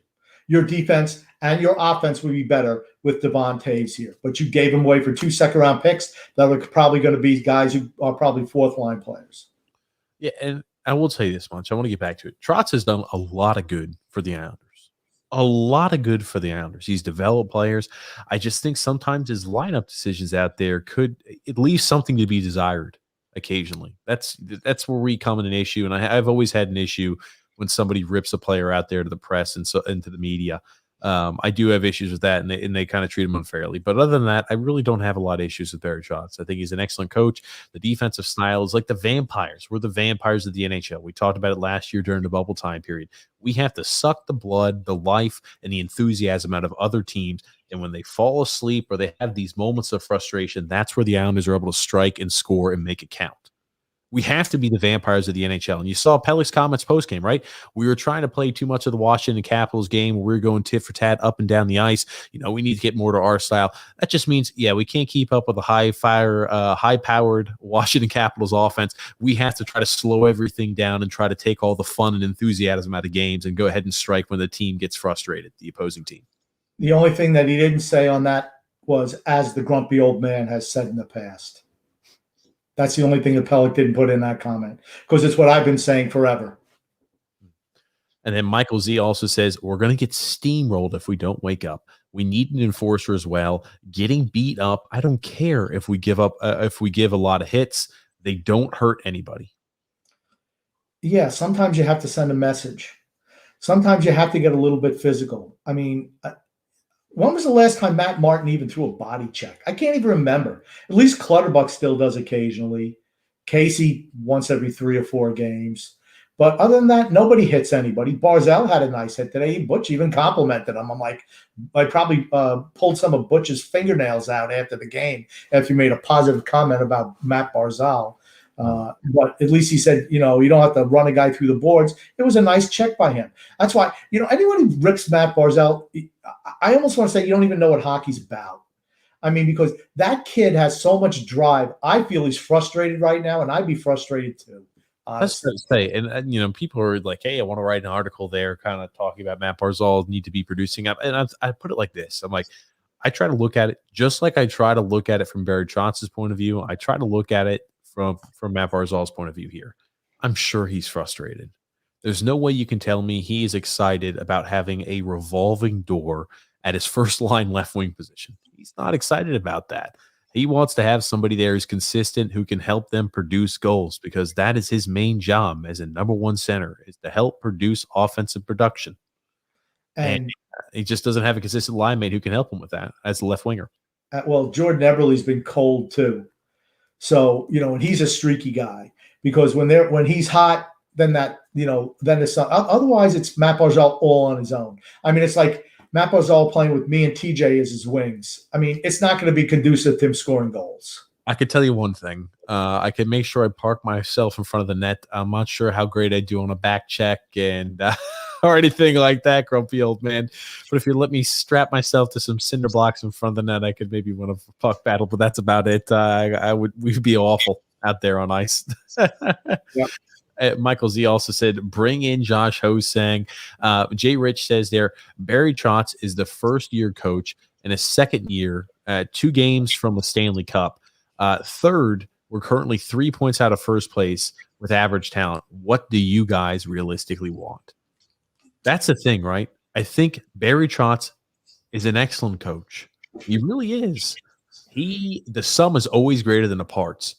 But you see certain instances to where you could make just a slight adjustment that could really tilt the needle in the right direction. But we're missing that little slight adjustment that can really help. That's what drives me insane. And I think that's because it seems so simple for us, the fans.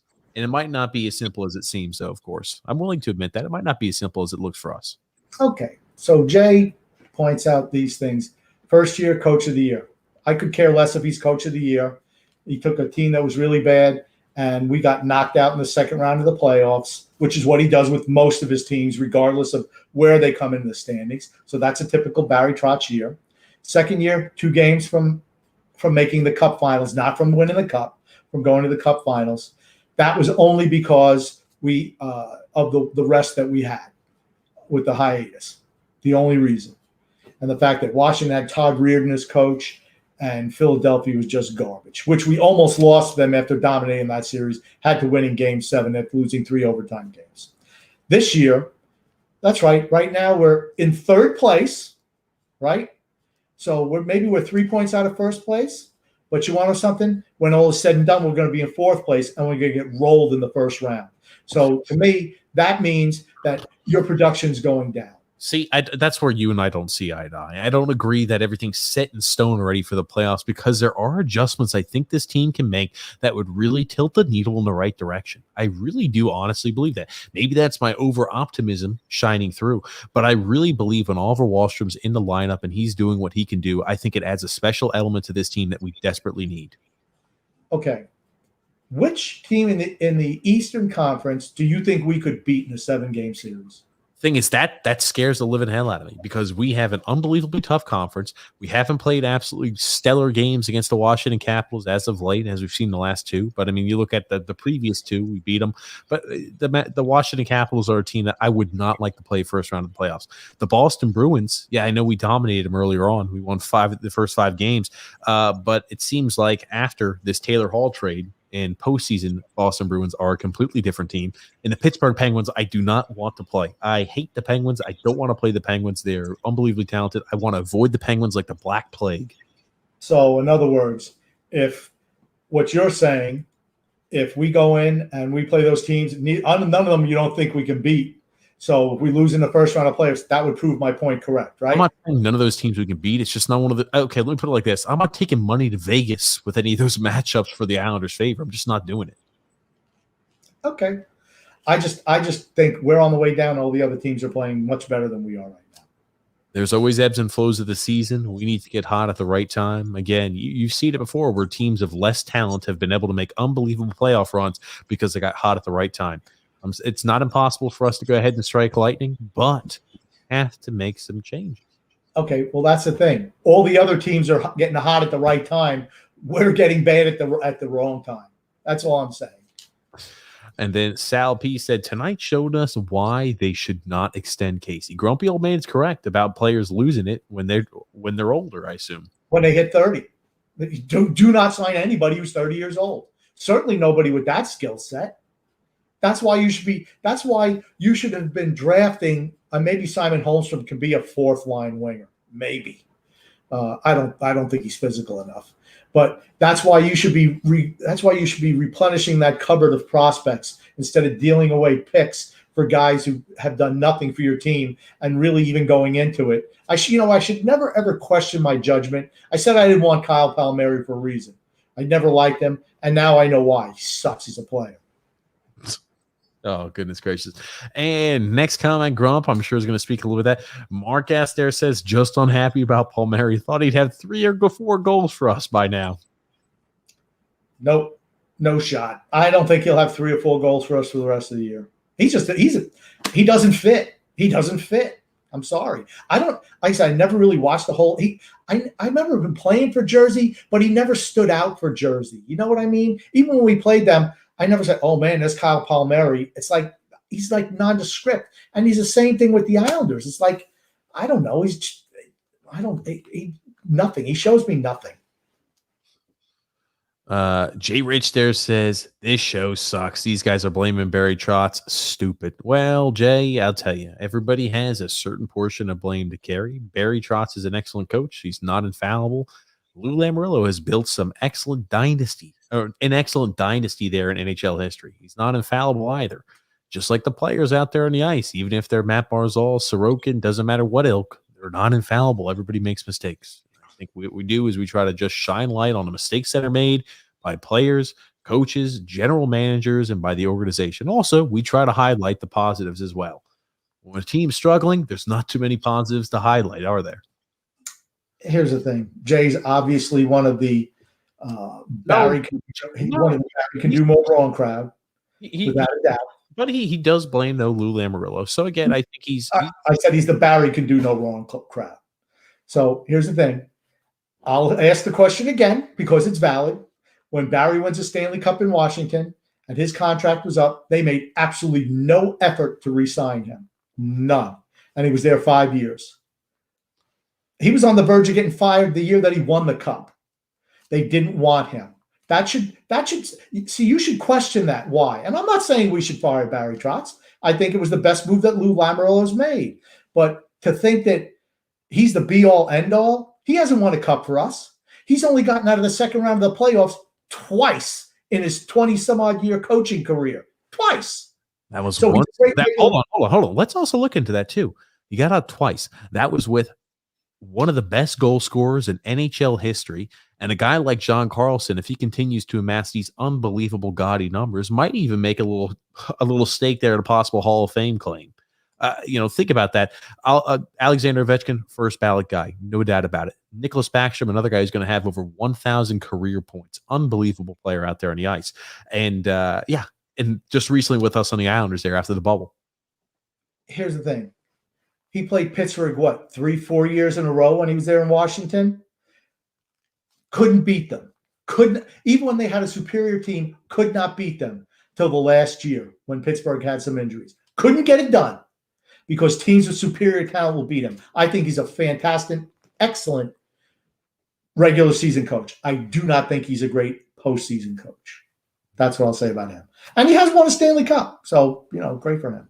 Gotcha. David P. there says the Islanders are too predictable. Bailey, most time passes. Same with Dal Cole. Martin, with his new contract, just coasting along. Mayfield, most times, doesn't get the puck out of their zone. It's so frustrating. I'll tell you one thing. Martin, even though you don't think he's recently earned his contract, he's played well for the most. He's played better than I would have expected him to play this year. I really didn't expect anything from him. I don't expect much from him next year either. That being said, Dal Cole is what he is, and Mayfield's taken a huge step back this year. Yep. Mayfield, why? Devon Toews is his partner. Leddy, last year when he was playing with Boychuk, that was, to me, was the number 3 defense pairing for them. And they don't fit. I still don't feel that they fit together well. Leddy has had a bounce-back year offensively, but defensively, and he's been a little bit better defensively this year. But you see what Devon Toews brought to the table in regards to Mayfield. A totally different player. The problem I have with Matt Martin wasn't the fact that they signed him back. To me, you could have given him vet minimum and he would have come back. And he certainly didn't need a 4-year deal. That's my issue with him, is a 4-year deal for a 32-year-old fourth liner. You don't stop handing out those contracts. You want to know why you're in cap hell? Because you keep on signing old guys to contracts like that. Yeah. Period. I definitely agree there. And Alexander also says, TJ and Grumpy, I'm a diehard Mets fan. And yes, it pisses me off with what's going on there with the Grom. Jay Rich also says, Sorokin only looks good because of Barry Trotz's system. If he's on any other team, his goals against average would be over 3. I'm going to disagree with that. I'm saying I'm going to disagree with that. I think that he has athleticism that few goalies have. He made a save today that few goalies make doing the splits. I will tell you this. I will tell you this about him. He's got unbelievable. He can make those unbelievable saves, those sprawling acrobatic saves. It's the consistency with him. He needs to get more consistent. And remember, it's his first year in the NHL, the best league in the world. For certain, it doesn't bother me at all of what we're seeing right now. That being said, that is the biggest point for him. working on consistency, working on rebound control, and not playing too deep into the net. I mean, like, it gives him not enough time there for his reaction to make those stops. Moving right along here, next comments here, Grump, because we got to go start going rapid fire here. Joe Fitzpatrick also says the older players are looking gassed. The defense are not skating and standing around. No bite or snarl on this team. Nobody is afraid of the $6 million man anymore. Grumpy. The Bionic Woman's not even scared of him anymore. It's all over. True. I mean, he's not. That's what it is. When you got a bunch of old players, you play a style that's predicated on skating up and down and playing defense and all that stuff, no coasting. By the end of the year, you're gassed. You can't do that with old teams. I mean, the only reason we had success last year is that we had the hiatus. The only reason. We were toast when that hiatus came. Best thing that happened to us last year. Gotcha. We'll get to that here in a second. Nick D says, do you think they'll extend Barry's contract? For certain, and they should. Yes. Moving right along, you speak about how they were toast at the end of the year. Brian P brings it up. 19, 20, and 9 in our last 48 games last year. This kind of style is so hard to play every night over a long season. It's where you're down. It wears you down. Right before the pause last year, Barry himself said, I overcoached them. A 17-game unbeaten streak would have been the longest by far for a team that misses the playoffs or could have missed the playoffs. Yeah, and I subscribe to the fact that we would not have made the playoffs last year if the season had continued on. We would not have made the playoffs. But Brian's exactly right. I've been saying that for how many years now? And it's true. Gotcha, grumpy old man. And Mark S. there says, how about a new fourth line of 14, 53, and 26? You're wasting 26 on the fourth line. Yeah. Or he says 14, 53, and 21. I would not put Kyle Palmieri on the fourth line. No. Oh, I was about to say, could you imagine if they were to roll out a fourth line there, Palmieri and Zajac, essentially giving away a first and fourth round pick for 2 fourth liners? Yeah, no. So productions looked like. And Jay Rich there says Wallstrom, Sorokin, and Dobson I have high hopes for, but Bellows not so much. This is the thing. How can you say that about Bellows? You've never even seen him play. Well, now here's the thing about Kiefer Bellows. I have a realistic expectation of what he brings to the table. I'm not expecting a guy that's going to be an unbelievable skater. I'm not expecting a guy that's going to be an unbelievable stick handler. He's got unbelievable vision there with passing the puck. I see a guy when I see Kiefer Bellows who just throws the puck towards the net, who could win those puck battles, who's not afraid to throw the body, and does a good job of plopping himself right in front of the net, just like somebody else we have on this team who's injured currently at the moment. He plays a similar game style to number 27. Yeah. Not as good as 27. I'm saying he plays a similar style to that there, where he's that power forward, where he wins a lot of those battles along the boards and has to be physical there in front of the net. Except he skates better. He's actually able to make plays in front of the net. He can make plays going towards the net. The fact is, they don't like Kiefer Bellows. They don't want to play him.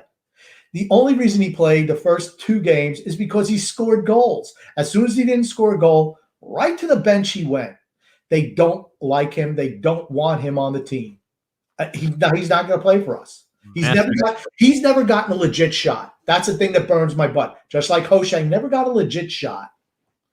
Gotcha. Matthew S. there says, you mentioned it, gap control. I saw tons of space above the circles when the Capitals defense had the puck.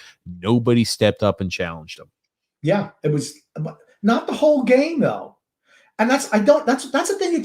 It baffles me. You know, that's what he's talking about in practice all the time. You know it. You know that the system is predicated on gap control, the cohesiveness between the D-men and the forwards coming back together. And it's not even that the gap was so far apart. You had the defense stretched like almost board to board. And I'm like, what the heck is going on here? And then it's straightened out.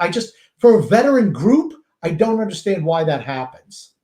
Well, Phil Fax says there they gave up Verona, who's playing better than Mantha. I know you keep saying, oh, it's a great trade by Mantha. Yeah, sure, in the short term is a good trade for Mantha. They gave up 2 first round. They gave up, what was it, 2 first or first and a second? I can't remember what they gave up. Significant draft capital and Jacob Verona. Just so I go ahead and give you this number here, Grumpy Old Man. Jacob Verona there, 4 games through there with the Red Wings, 5 goals, 1 assist, +4 over that time period. And what's Mantha's numbers? He's got 4 goals, 1 assist in 5 games. Okay, so virtually same. Okay, well, hold on. The Capitals got fleeced in that deal. I Okay, understand that Mantha's playing well now, but long term, that's not a good trade for them. but what does Mantha bring that Verona doesn't? Physical presence on that line. See, that's the difference. He gives them something on that line that they don't have. He's a physical presence. What? You don't see that with Oshie and Backstrom. Okay, well, usually Alexander Ovechkin plays with Oshie and Backstrom. Well, with I don't know. He brings a physical element as well as being a goal scorer. Here's the thing. Did they give up a little bit much? Yes. But he brought them an element that the team was missing to a certain extent. That's all I'm saying. Yeah, Grump. I'll tell you one thing. They have physical presence on that team. Not too worried about it because even on that second line, they've got Tom Wilson, so they have the physical presence. I think they just wanted a guy like Mantha. Remember, Verona was healthy scratched earlier on there for the Washington Capitals, which I didn't. Again, I don't watch enough Washington Capitals games to know and understand why he was healthy scratched, but I know he was healthy scratched earlier on in the season. And again, a young guy who was healthy scratched back during the Barry Trotz time period there with the Washington Capitals and healthy scratched just recently by the Washington Capitals this season. But yeah, Verona has played well there since joining the Detroit Red Wings. And again, I think the Capitals got fleeced in that deal. And maybe, you know what? It worked out kind of well for both parties, but I think they gave up way too much draft capital there for Mantha. Yeah, but they're in win now mode also. They're a team in win now mode with Ovechkin and Carlson. Like I said, I was impressed by Mantha the 2 games that I saw, the last couple of games. He brings an element that Verona just doesn't bring. And that's what I think that they want. They're a team that wants to play a heavy physical game, and I just think he fits in. So I don't know what TJ thinks on that. It doesn't really matter. But are you there, TJ? Well, Crump probably did. Yeah, he probably did a horrible job stalling there as my internet went in and out there. I heard. Yeah, I can't. Sometimes I see your face moving. Sometimes I don't. I don't know. Yeah, what can I say? I gotta apologize. My internet's been shoddy. My camera has been shoddy tonight. It has been just like, you know what? It's been shoddy, just like the Islanders play was tonight. Oh, there we go. Yep. Oh, jeez. Jay Rich said Ross Johnson, he's out for the rest of the year because he got his ass kicked. Honestly, I really wonder what happened to him. Ross Johnson is the first fight he ever lost. And I still tell you, he was still punching the living shit out of Morin too, even though he lost that fight. I'll tell you, I love Ross Johnson. I love the grit to him, but he's never a player that's going to play and work out here. It's unfortunate. He seems, again, like all these players are nice, but that's a guy who has the heart, even when nobody else on this team had it under the Doug Weight system. But think about it, right? You knew he wasn't going to get a shot here. You knew he wasn't going to get a shot here. Why did you sign him to a 4-year extension if you knew he wasn't going to play? And they had to know. He never had a shot to play here. And they give him a $4 million a year contract, and you wonder why you're getting cap trouble, because all this stuff adds up. I mean, here's the thing. He's another guy, never gotten a legit shot to stick. He is what he is. And I'm going to tell you again, a really good coach doesn't try to jam a square peg into a round hole. They don't do it.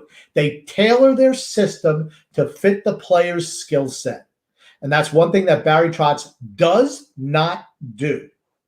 Really good coaches do that. He does not do that. And I consider him a really good coach, but he does not do that. Gotcha, Grump. Again, we're going to have to go rapid fire. We're at 2 hours, Grump, so we're going to have to keep the pontificating to a minimum, Grumpy. That's message for you.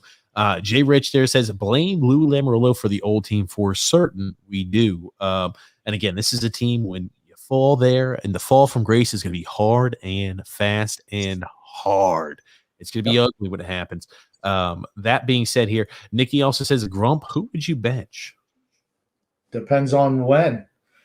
First of all, I would have benched Bailey and Brock Nelson early in the year when they were invisible. Bench one game, one the next, send a message. I mean, if you want to bench Matt Barzal, if you feel that's important to you, do it for a game. If you see that Anders Lee wasn't playing great, and he was not at the beginning of the year, you bench him for a game. You could bench the whole fourth line. If you want to send a message and you want to get guys to toe the line, you make everybody responsible for how they play out there on the ice. And that's one thing Barry does not do. 2 minutes pessimistic there says, I could describe what Komarov, Del Cole, and Greed does, etc. I can't describe what Paul Mary does. And I thought the trade was a good one initially. he's been invisible. He's like Claude Rains, the invisible man. Well, I'll tell you one thing. The entire team's been struggling, so you're going to find it hard there for me to blame one individual player. But we could say as of right now, trade doesn't look like it has yielded the results that they intended it to do. No, I 100% agree. Eric A says, tonight was so bad. The best thing about tonight was the pigeon. Sign him. Oh, goodness gracious. Yeah, maybe. You know what? Nothing else needed to be said about that. There's the pigeon. There we go. He is up. He's ready there for contract negotiations. You can look at that face. It looks a little feisty. It looks like the pigeon looks bald. Next comment. Oh, thank you, grumpy old man. And David S. said the refs screwed us big time. Without a doubt. Both games, honestly, both games. And here we go there. Brian P says, TJ, not true. Bellows played 3 games with a Barzal's line and scored 3 goals and got benched for that bum Leo. Very true. Very true. Mighty short leash for Kiefer Bellows. And Rusty Spooner, I know he called in there earlier, says, why the F are we not talking about Wallstrom in the rotation? We're 19-2 when he's playing. WTF, Grumpy. Trust me, we have been talking plenty about that tonight. Yeah. The most important number is 21. That's his age. And David S. there says, Trotz won a Jack Adams 2 years ago, but the mistakes he's making is worrisome. Almost feels like he's worse than Cap. No. He's not worse than Capuano. He's an excellent coach. And again, I'm willing to also say this too. It's unfortunate he's working with a limited crew out there. I mean, everybody, he does have ways I think he can maybe push the team forward a little bit, but yikes. Here's the problem with Barry, and I totally agree that the team is not worse than when Capuano was there. I would rather have Barry Trotz 100 out of 100 times. The only thing that's worrisome about Barry Trotz is his refusal to play the younger players, guys who actually have potential to get better. He'd much rather fall back on something he knows, and I consider that a huge issue with him. Yeah, and again, like I will say here, blame Lou Lamoriello for getting us average talent for certain. We do, we do, Jay. And Tom White says when Ovi gets paid millions a year, a coach can't afford to sit him when he puts up goals like he does. Yeah. But I mean, it doesn't stop from criticizing Barzal. I mean, I think if Barzal had a bigger rep around the league, he wouldn't be able to do that. Yep. And then Alexander there says John Tavares has been getting ripped by the Toronto media. For certain he has. Why? No, we're not hashing up John Tavares because I don't go on my. But here's the thing. Why? Because he's in his 30s, and as I said before, hockey players age like vinegar, not like wine, not like fine wine. Oh, Matthew S. says, grumpy old man, use those scissors to cut the braids on his noodle. Well, it's funny there. Tom White also said that you should use those scissors to cut your massive eyebrows earlier. Let me tell you something. I don't have massive eyebrows. I don't know about the guys on this podcast, but I like when I go get my hair cut, they'll always ask me, yes, do you want to trim your eyebrows? I'm like, absolutely. I don't look like Frank the Ford or Eugene Levy or anything like that. I mean, even though I think he trims them down, I make sure that they're trimmed down. The one thing I hate is having eyebrows that are popping up. I'll even trim them myself sometimes. And then Rusty Spooner says, wow, I'm sorry my reception was horrible, beyond horrible. You guys are great. I do appreciate that, Rusty. And Jay also says there, if the Islanders win the division, Trotz is in the group for Coach of the Year. For certain, he's in the group for Coach of the Year. But I think who's going to win the Coach of the Year? Quenneville. Quenneville or Carolina's coach? Quenneville there or Rod Brind'Amour? Brind'Amour. Oh, God, Brind'Amour's done a great job with them, right? Well, the crazy thing about it, too, you want to talk about a guy who hit the ground running. Man, oh, man. Look at how they revamped it. Look at how Carolina revamped their team with just a couple of trades, tweaked that team in a really – I mean, they're playing Florida, who's been with Quenneville, and Tampa Bay, and they're leading division. Think about that. I mean, what a great job by Brind'Amour. And I hate Brind'Amour because he used to play for the Flyers. But what a great job he's done. Give credit where credit's due. For certain. And then Nick D says there, Laviolette is a great coach. Loved him when he was coaching us. Do you think they will make a trade for Forsberg during the offseason? I thought Forsberg would have been perfect for us. He said, do you think it's going to happen? No. I was about to say, there's no way we're making any trades this offseason unless it's us giving up unless it's giving up draft capital in order to ensure that the Seattle Kraken takes a certain player off our roster. I just put all the guys who make money out there and expose them and let the Kraken take whoever they want off of there. If you make money, you're getting exposed. I don't care who you are. That's what I would do. You want to get money off your cap? You protect Scott Mayfield as bad as he's played, and you expose Nicoletti, because that's $5.5 million off your cap as opposed to 1.45. There is no difference between the two of them. Hold on, you said there's no difference between Scott Mayfield and Nicoletti? Not when you look at the salaries. You're right up against the salary cap. You think that Nicoletti is the difference between us being a great team and not a great team? I don't think so. Here's the thing, too, right? I mean, Sebastian Aho is on a one-way contract there for next season, so he's got to play. Otherwise, he goes down there. He's got to be waived to minors. He's just saying someone wouldn't pick him up. Also, I mean, like Samuel Bolduc has been tearing it up for Bridgeport, absolutely tearing it up there in Bridgeport. So again, maybe it's time to go ahead and integrate a guy like him into the lineup. Who knows? I will say this much: I don't know what the Islanders are going to do for the expansion draft. We'll get to that later. That's all season's right. 2 minutes pessimistic. He says, I don't think our defense is as strong as people think. Letty and Mayfield makes me nervous. It has for me all year. I worried when we talked about the preseasons just before we went into the season. That's what I said. I'm worried they don't look like a good match, and they haven't all year. And then David S. there says Taves has been ripping it up there in Colorado. And again, Tom White says, though, he's surrounded by a good team. I will tell you this much, though. We knew that Devon Taves was going to be excellent. That style fits his high-flying style of play, heavy forechecking. I mean, 41 games played, 6 goals, 17 assists, plus 25. He's been outstanding. He's logging almost 25 minutes a game. I mean, here's the benefit of the Barry Trotz system for Devon Taves. Colorado's a running gun team, and if you can believe this, he brings defensive stability to that team. He was a missing piece for them, a defenseman who could be offensive and a puck mover, but knew how to come back and play defense. And that is the strength of Barry Trotz, is teaching these guys how to play defense. I thought it was a bad move to move him. You don't move young defensemen. We decided to do it. Colorado benefited, and he's going to have a long, prosperous career there, and we're going to have a couple of second-round picks who do nothing. Here's my thing. We got absolutely bent over the barrel in that trade because we knew the value Devon Taves had. No matter what team he went to, he's a top 4 defenseman. In Colorado, he's a top-pairing guy who's going to be putting up, in normal seasons, 35, sometimes even 40 points a season and having unbelievable plus minuses year in and year out. If you're telling me you're going to trade a guy who's a top 2 defenseman on a team that's going to be in the playoff contention every single season, you only received 2 second-round picks for a guy like that who is middle-aged, just entering the prime of his career, you got absolutely screwed in that deal. And he signed a very, very friendly and manageable deal as well, Grump. Very, very friendly, without a doubt. I mean, think about it, $4.1 million a year. That's what he got paid. Think about that. I mean, you couldn't have fit him under the cap. You had enough money to fit Corey Schneider, Andy Green, the $6 million man. You had enough money. You made deals for them, right? You think about how much money is that. You couldn't have just brought somebody up from the minors. It was short-sighted. It was a real huge mistake. And we're going to pay for it for years. Gotcha, Grump.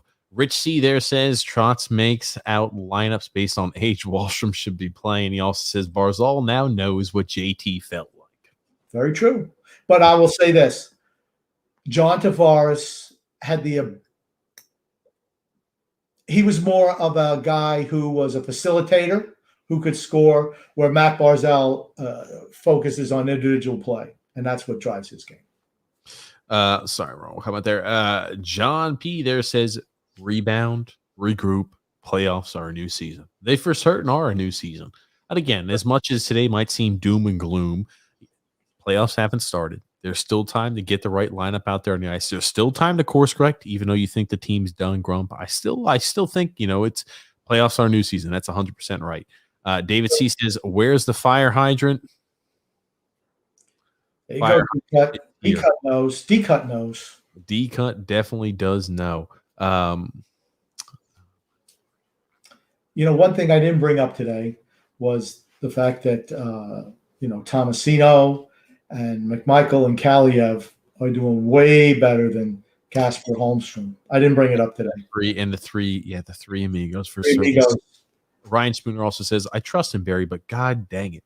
It isn't easy when the East is a beast in the NHL. The East is by far the toughest and most competitive division in the NHL. It's not even close for a second. I'm not saying the best teams are in the Eastern Division, top to bottom, but I think the 4 teams that are going to make the playoffs are really evenly matched. That's what I think makes that division so tough. We've also said this too, Jay. We've said this before. If Trotz coached Pittsburgh, Washington, or Boston, they'd probably be a top 3 team in the league, hands down. We've said this. If he had a team that had more talent on it, he would. The regular season, he'd be a team up there for winning the best record of the year. I mean, I can't remember what the hell the trophy's called off the top of my head. Grump, President's Trophy. He'd be in contention to win the President's Trophy year in and year out. I'm going to tell you what. I mean, I think Barry's a really good coach, but Bruce Cassidy and Peter Laviolette and Mike Sullivan are no slouches. I'm sorry. Gotcha. I mean, look what they've done. Look what they've done for those teams over the years. I mean, they're right up there every single year. Rusty also wants to know, can he call back in? I'll talk future. Yeah, Rusty, we're wrapping things up here, but if you want to call in here in the next few minutes for certain, we'll be definitely able to talk a little about the future. Grump loves the future. He loves talking about the future. I live for the future. Oh, goodness. Live for the future. Grumpy. Oh, David C. said, why are you ghosting my comments? I haven't commented. I haven't commented on your receding hairline like the others. David, I have not seen any of your comments here. We've been throwing through here, David. D-Cut. I'm not ghosting comments or anything like that. But Grump, we're getting here towards the end. We're getting here towards the end of the podcast. It's been about a little over 2 hours, around like 12:20 Eastern Standard Time. Grumpy old man.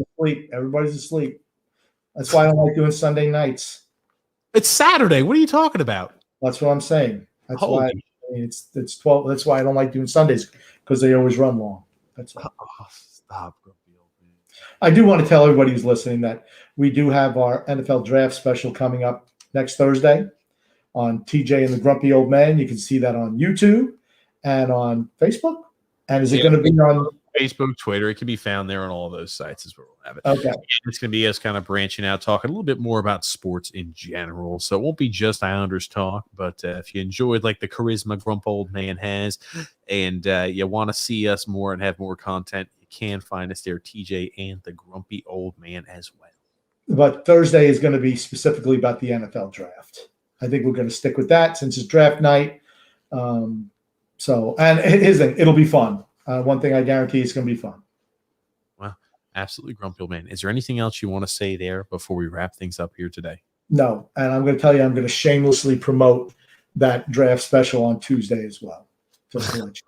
Well, Tuesday we have a guest. It's going to be Tuesday after the Islanders game. We are going to have a guest on. It should be fun and definitely. David C. also wants to know, Grump, you want to be an honorary member of the Isles Misery rated R? Go for it. Yes, sir. If I knew anything about that, I'm sure I'd be into it. Oh, goodness gracious. He'll take that and wear that with honor.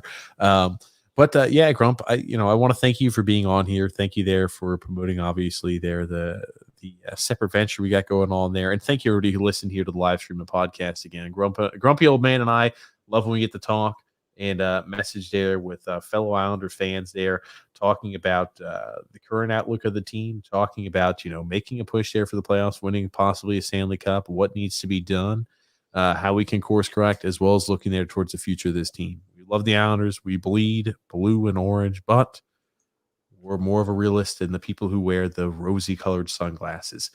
So thank you, Grumpy Old Man. Thank you. This is not the Pom Pom podcast, without a doubt. But like I said, I want to say love and laughter to everyone who listened, and even those who don't, from TJ and the Grumpy Old Man. Thank you, Grumpy, and thank you, everybody who listened here tonight. We do always appreciate it. We will be live again Tuesday postgame. That's changing up for us. It's usually on Wednesdays, but Tuesday postgame, we will be going live. So thank you, grumpy old man. I do appreciate it as always.